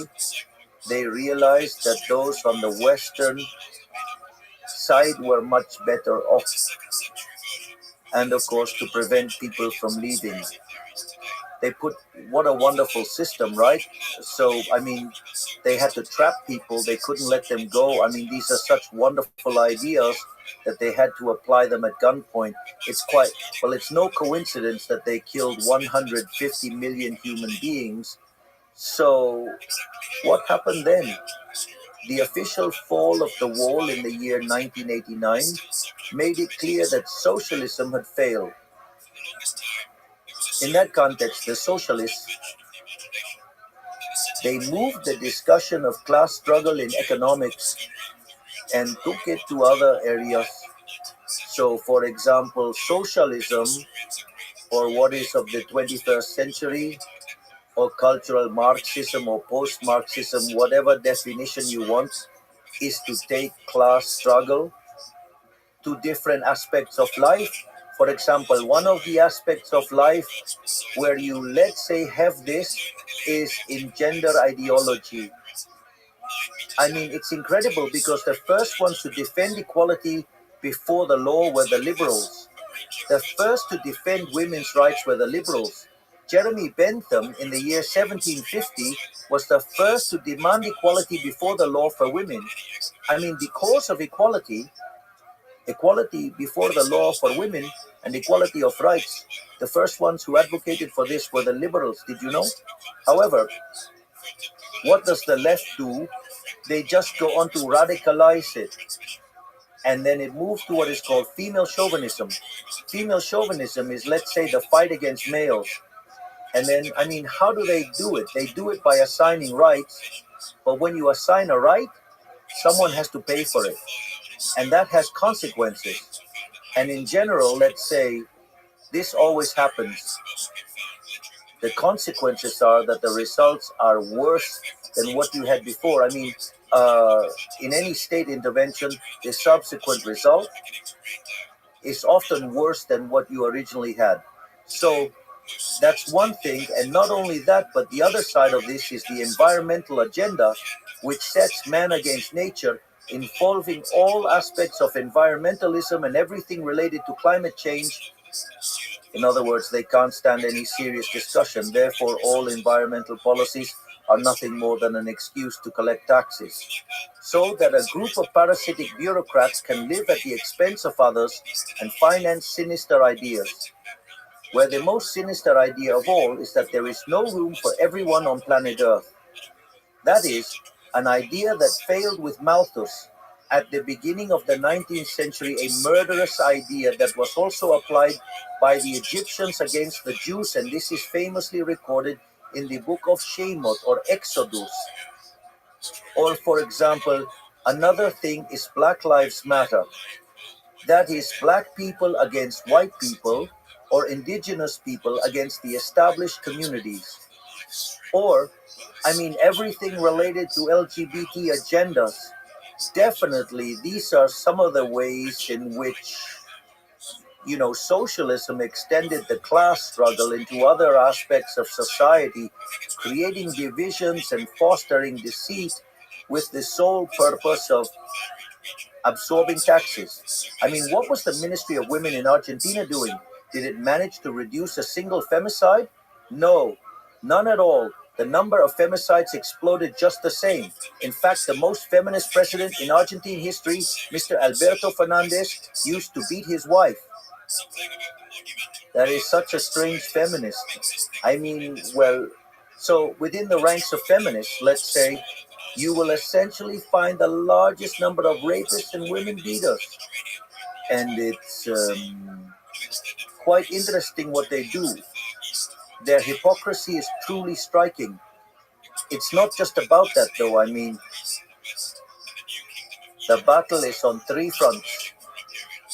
You have the economic front, which is free enterprise capitalism. Then we have the political level.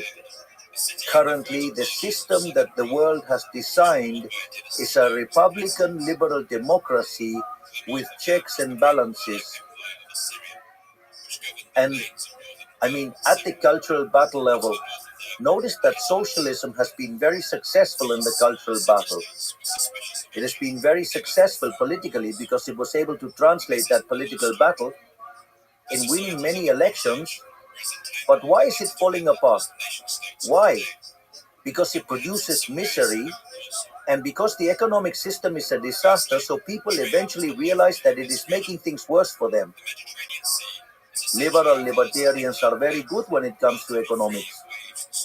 Yes, and those good economic results can actually lead, to the generation of solid political processes. But what happened? The liberals neglected the cultural battle. Much of the blame was placed on Fukuyama when he said this is the end of history. No, it was not the end of history, because the following year, in 1990, the socialists gathered at the Sao Paulo Forum and, based on the ideas of Gramsci, designed a strategy to infiltrate the media, culture, and education, which ended up changing the entire discourse. And they established that what they said was politically correct, and that any idea outside of it was to be considered reactionary and had to be censored or even persecuted. And they claimed to be the ones defending freedom, even though they were the ones persecuting people. It's the same with journalists who get upset with Twitter. They say they defend freedom but can't stand it when those who think differently speak. Is that freedom? Yes, for them, but not for those who think differently. That's not freedom, that's fascism. Then, what do we say? Then we must fight on the economic front, and I believe we are implementing an extremely successful economic program that is being recognized worldwide. In fact, the other night, the president-elect, Donald Trump, indeed gave recognition for the achievements we are having in Argentina and the speed at which we have done it. At the same time, you have to fight the political battle because, soccer matches are not won by shouting from the stands. They are won by playing on the field. But that alone is not enough, because you have to, let's say, you need to convey to society the values of capitalism, the free market, what liberalism is, the value of freedom, right? And when you succeed in that, then we will indeed be able to advance steadily. If you don't fight the cultural battle, what happened in Chile will happen to you. They had economic success. It was, let's say, sustained over time, but at some point it collapsed. Why did it collapse? Because they hadn't fought the cultural battle. Then socialism, little by little, took control of institutions in education and the media. So they took over the media and culture, and on that basis, they attacked and broke up the system. And then they found themselves with increasing doses of socialism, and the only thing socialism generates is poverty. Therefore, what you must keep in mind is that you have to fight the battles on all fronts. And if you don't keep that in mind, I can tell you are headed towards collapse. Like you said, in this fight against corruption, you are challenging some very powerful people, a powerful establishment. Are you ever afraid for your life? Potential assassination? No. Tell me, what good is it to live life, in slavery? Look, there is a song by a Spanish singer called Nino Bravo. Just to be clear, he has already left this earth, so we can say he has passed on to the beyond. The song is called Libre. And the song, it tells the story of Peter Fetcher, an 18-year-old boy, who, when the separation was made, and the construction of the Berlin Wall begins. His family ends up on the western side, and he accidentally ends up on the eastern side. And for a whole year, he plans his escape to the western side, right? And in that context, when he tries to escape, he gets murdered. So, really, what is the point of life if it's not in freedom, right? What is the point of living without fighting for your values? If I am willing to give my life for my values, then what is the point of living without freedom? Look, can I tell you something interesting that happened to me here in the United States? Let's say, back in the year 1998, I came to the United States to take a series of courses to improve my English, which I never use in formal terms because as president, as you can imagine, if I make a mistake, I can create a serious situation. Fortunately, I have an interpreter who is a superstar, and if I make a mistake even in Spanish, he corrects me in the version of the other language. And so back then, in that year, I went to San Francisco, and I visited Alcatraz. You're young, but the visit was an audio tour. You got a Walkman, and you would choose the different tracks and listen to the story. The most interesting thing is that the Alcatraz tour ended in the recreation yard, where the basketball court, exercise areas, and all recreational facilities were located. So anyone would have thought that this was the best part of Alcatraz. And yet, what they said in the guide was that was the hardest part for the inmates. Why?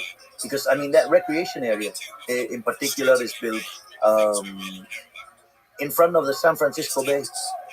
So, the inmates could all see how San Francisco continued to build up and evolve and develop every day. While they were locked up in there, they couldn't take part in that. They were confined in that prison. And that made them fully aware of the value of freedom. So, in my experience, for me, the fight for freedom is relentless, okay? My greatest hero in all of human history is Moses. The feat of Moses is like one person alone with his brother, Aaron, both confronting the combined forces of the United States, China, and Russia together. And it was Moses who said to Ramses, "Let my people go." Well, Ramses resisted, and the forces of heaven ran him over. But what I mean is, I don't see any other possible way to live other than with freedom. And I would always fight for full freedom. And I would be at the forefront of this cause. I mean, it's a cause that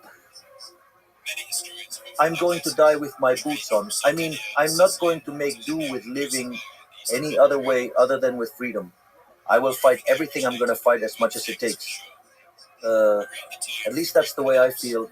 So, what good is it to be alive if you're confined? What good is it to be alive if you're not free? It's no good. What good was it for Peter Fetcher to be alive in communist Germany? Well, at least he had a moment of happiness while he tried to escape. Another guy who fights for freedom of speech in this case, is your new friend, Elon Musk. What do you admire and what have you learned from your interactions with Elon? I have a huge admiration for Elon Musk. He is an absolutely unconventional person. He's a great fighter for the ideas of freedom. What he has done on Twitter, now known as X, and how he is helping the world nowadays to wake up once and for all and become aware of the socialist virus, the woke virus. That in itself makes him a hero in the history of humanity. But it's not just that. One of the things that happened to me is that when I went to first talk to him, I thought I was going to meet a successful businessman and that I would have a typical successful businessman conversation who understands business, and that some of his business slightly more exotic. But that's the kind of talk you would expect to have. And business people are truly admirable, right? Because they are true benefactors of society. But they're usually very much focused on their own business. And one of the things that really, really shocked me when I met Elon Musk, we had scheduled a meeting for no more than 50 minutes. The first time we were in the meeting, for a little over 45 minutes because he was about to miss his flight. So obviously, if someone as important as him doesn't fly as planned, it has to be rescheduled, and he loses a lot of hours. Imagine, every minute is very valuable. And one of the things that happened was that basically he brought up the topic of demography, and we started discussing demographics and growth. I never imagined that I would end up discussing demographics and growth with him, you know? And another very fun thing was that something funny he said to me was that since we shared our vision regarding demographic issues and the need to populate the planet, he asked me, now what about you? When are you going to move in that direction? I mean, I said, oh, look, I have 5 children. And he said, well, the 4-legged ones don't count. That was the first meeting I had with Elon Musk. The second meeting was when here at the universities we started seeing anti-Semitic demonstrations where basically Palestinian flags were displayed and Jews were harassed and persecuted. And at that moment, when we had that second meeting, he showed himself to be very deeply involved with that and brought up the issue of the cultural battle. So, I mean, it's not quite conventional even in the political field. During our last talk, which lasted for about 2.5 hours, right? One of the things we talked about was freedom. and what was at stake for the United States in this election. Uh, Therefore, he is a person, honestly, I can say he is well above average. I mean, a person of unconventional intelligence, right? And also, he is very charming. So, I mean, again, I have a great admiration for him.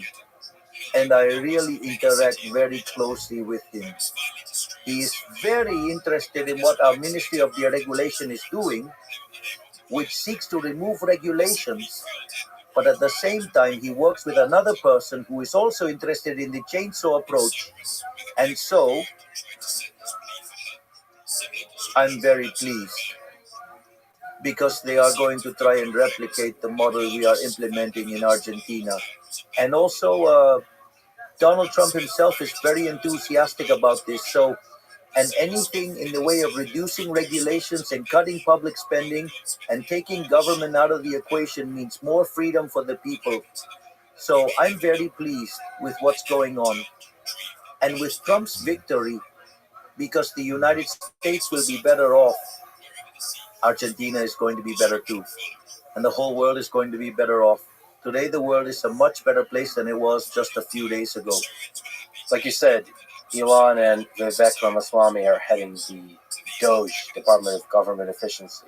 So from your experience this year as president of Argentina and every chainsaw economic policies that you've implemented, what advice would you give to Elon and Vivek about how to do it in the United States? Just cut to the chase. Cut to the chase. Simple as that. I'll tell you a story and you're going to love it.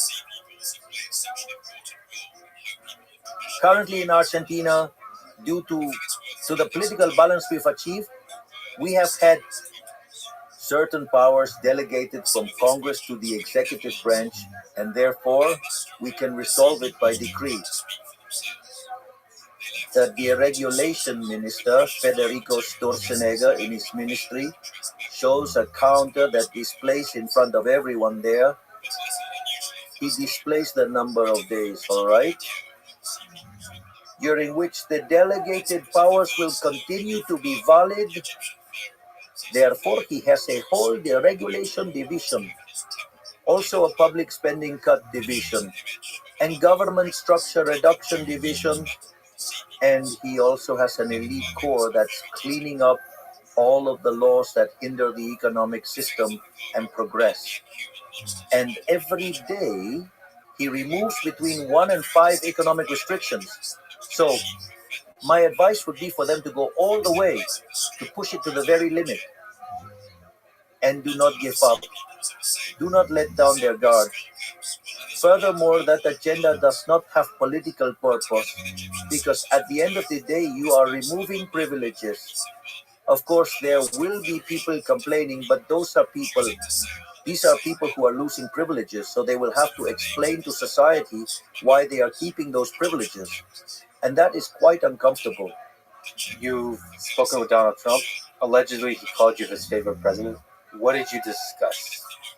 And maybe, again, what do you admire about President Trump, and what do you learn from him? There are several things that I admire about President Trump. The first is that I think he's provided ample proof of this in his first presidency. He understands the nature of the cultural battle.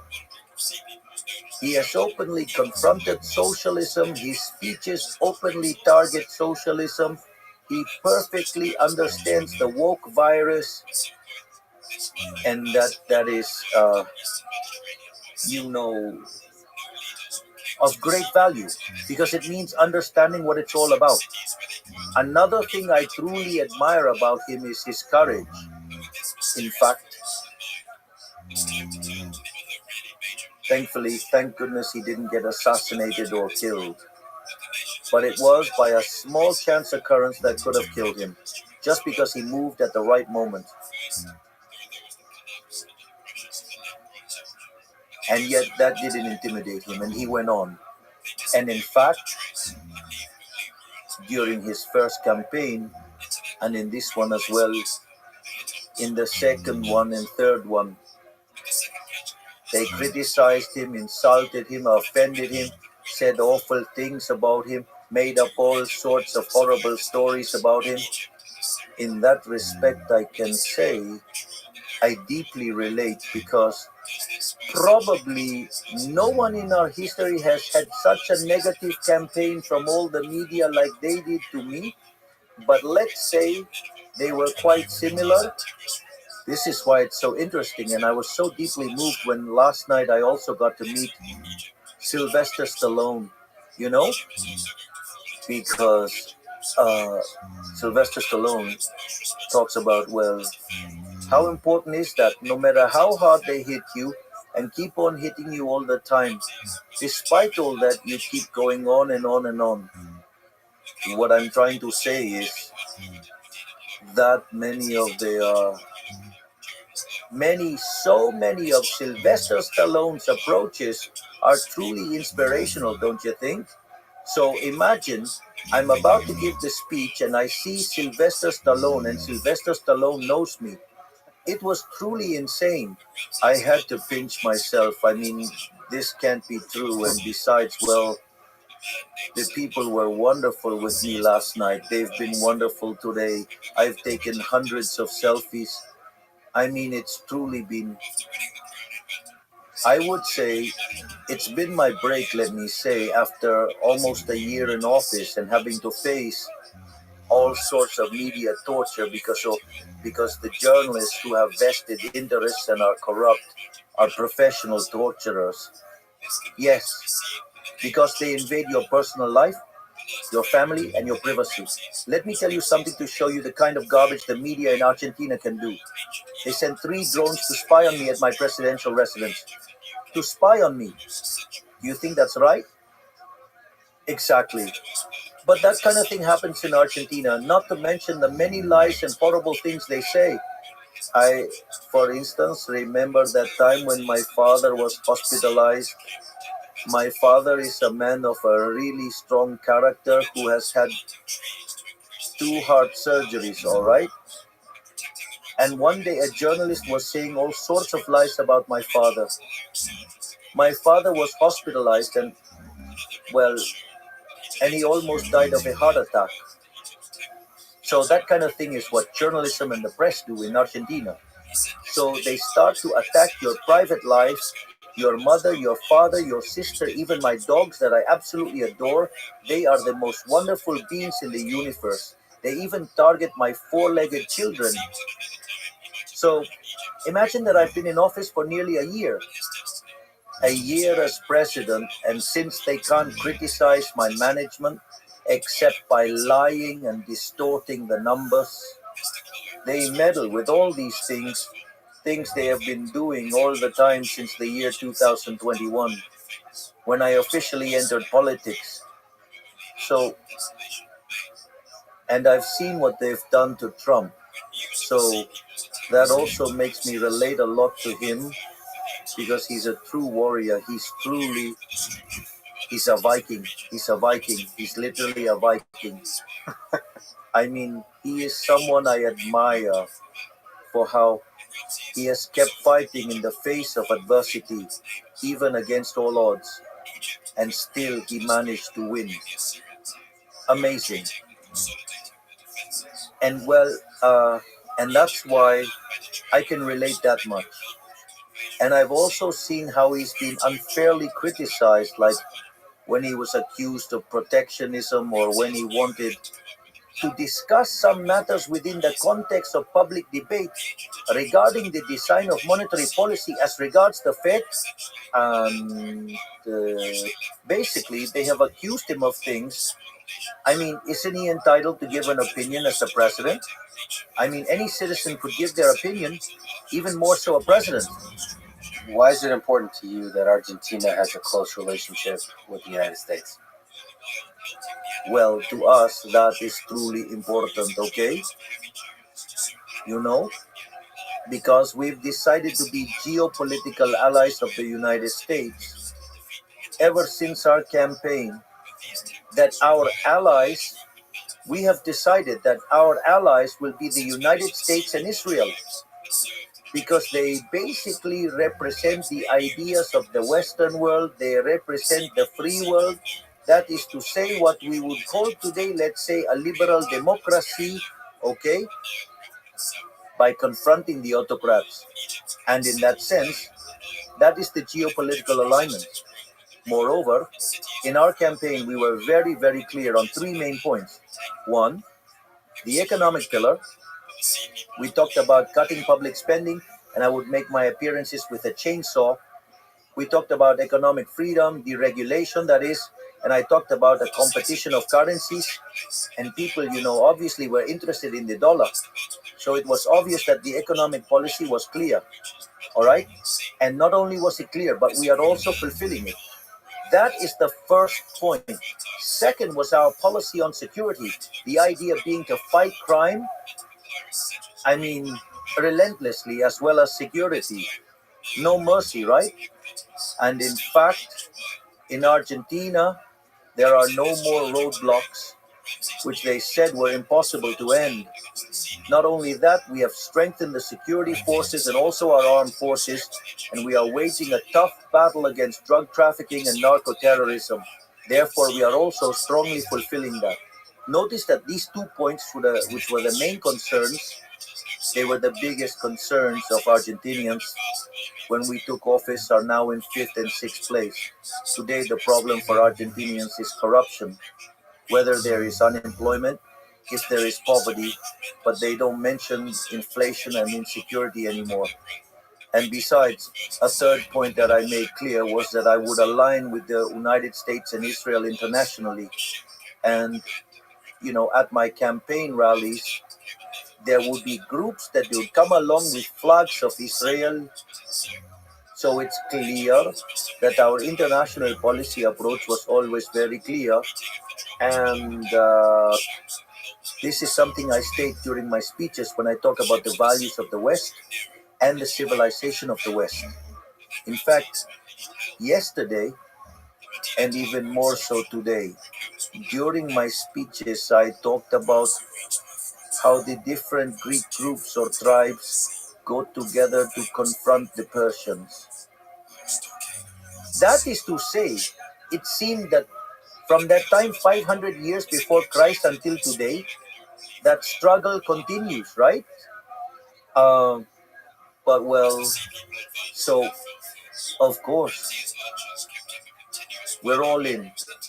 We are betting on the United States becoming once again a leader in the West. We needed someone to come back to make America great again. And that as part of that process, being a commercial ally is also a great idea. So we would really like to move forward and deepen our trade ties and our investment ties, And well, we would also like to be part of the NATO as well. Do you think it's still possible? One of the radical ideas you had as you were running for president was to dollarize the Argentine economy. Do you think that's still a good idea? Are you still thinking about that? Let's see. Let's break it down. Let's say if you review all my statements, I talk about currency competition. I'm not strictly talking about dollarization. I'm talking about currency competition and eliminating the central bank. If people later decide to embrace the dollar, that is their choice. Ultimately, in the model I propose, what happens is the formation of a currency basket tailored to the needs of individuals. But I won't avoid the discussion. Today there is currency competition. If, for instance, today in Argentina you want to make transactions in any currency, you can do it, and it's allowed. Today there is currency competition. The other thing we talk about is the concept of, let's suppose we were discussing dollarization, we talk about endogenous dollarization. The first point is that you need to clean up the central bank. We had to deal with the issue of the CIRA. That is the central bank's commercial debt, which was $50 billion. We still have to resolve the dividend problem of $10 billion. And in the meantime, We did a write-off and cleaned up the central bank's balance sheet by $45 billion. So you can't just close the central bank if it is bankrupt, because you need to redeem the whole central bank debt, which is about the issuing of money and the interest-bearing liabilities. So once we've finished with the interest-bearing liabilities, it'll leave us with the monetary base. Therefore, today we have a regime where the amount of money is fixed, the monetary base is not growing, and as demand for money increases, since people can use dollars, they don't need to go and sell the dollars and make the peso appreciate, but they can do transactions in dollars. So as the economy grows, you will have a greater share of dollars relative to pesos. And at some point, the amount of pesos compared to the dollars will be so huge relatively that closing down the central bank will be done easily, which means this is working. Of course, if you were to give me the money right now, I would go ahead and dollarize. I have no problem with that.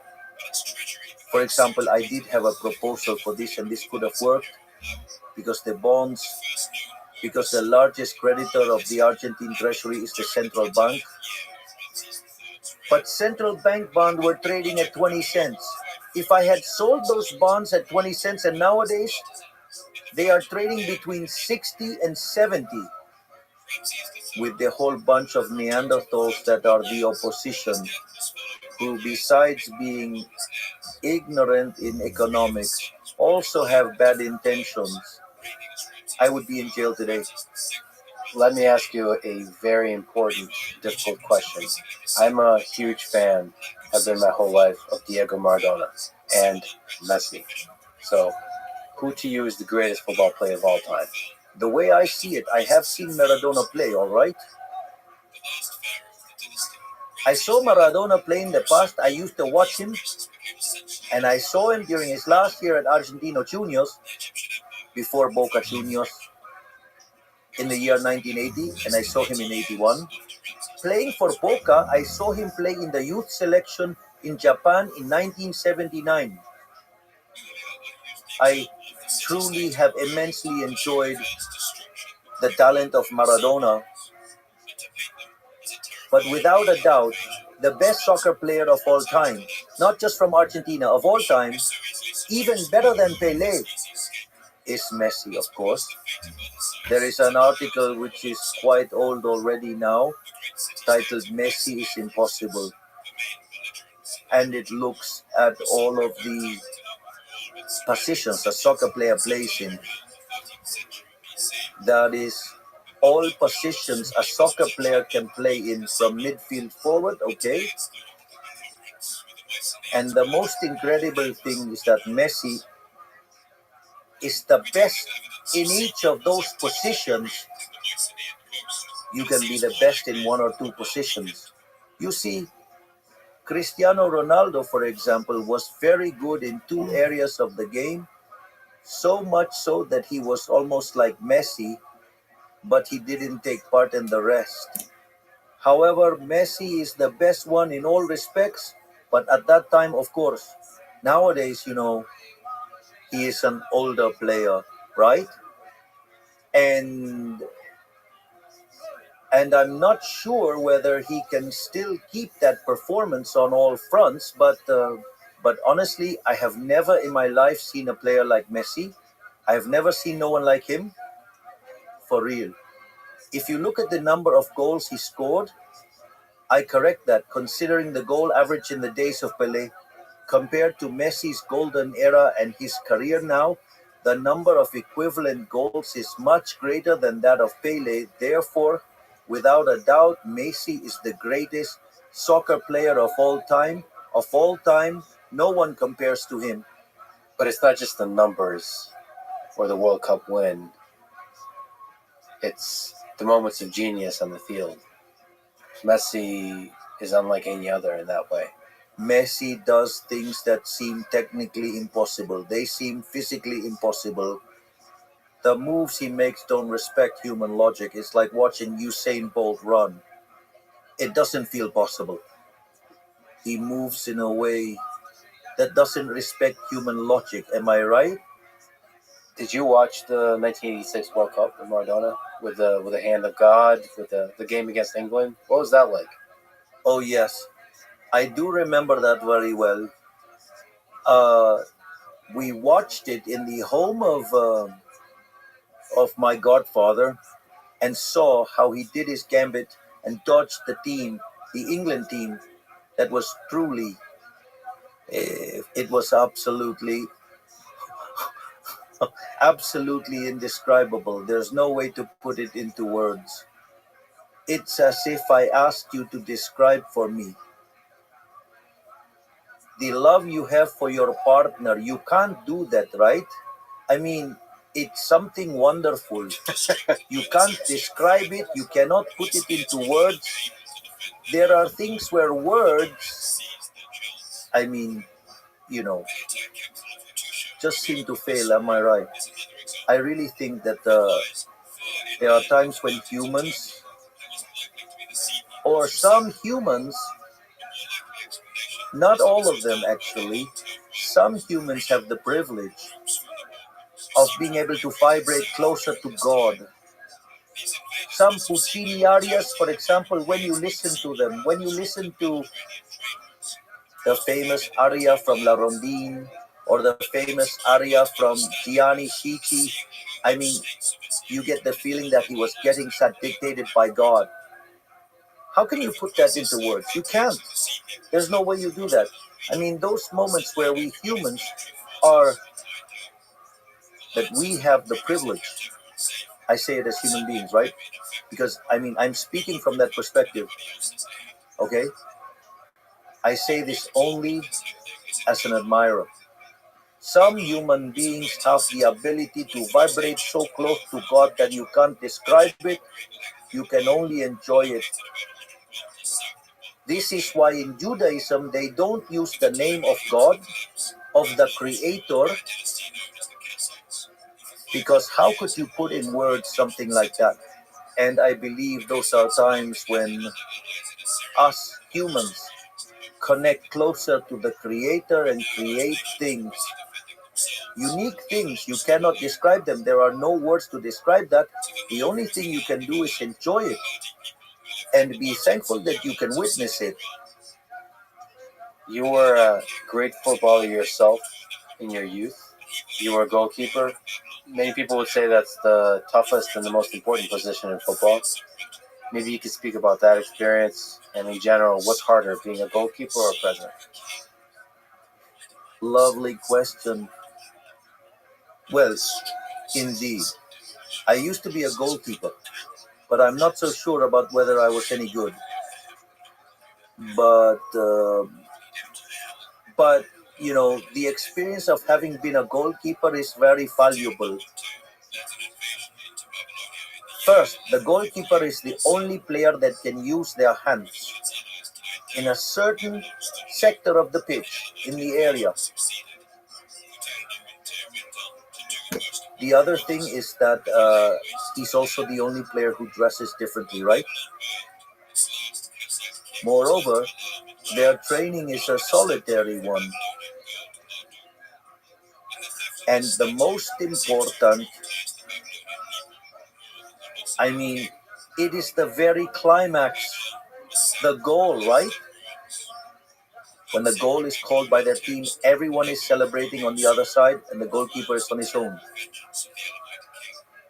And and at the same time, he is the one who suffers the most when a goal is scored because he gets the direct impact. In fact, when the goalkeeper makes a mistake, it's an own goal. Imagine a teammate scores a wonderful goal like the one Maradona did. It's marvelous. And that's just one goal. And imagine the goalkeeper picks up the ball and then if they bring it into the area wrongly, it's like two goals. It's a complete lack of proportion. So, therefore, and this, in my opinion, makes goalkeepers have a very strong temperament, right? They are used to being alone, and power is precisely that. Because when you make decisions, you are on your own. And And not just that, but also when you have a responsibility like that of a president, when you make a decision, it has an impact on millions of people. So just like goalkeepers, if you make a mistake and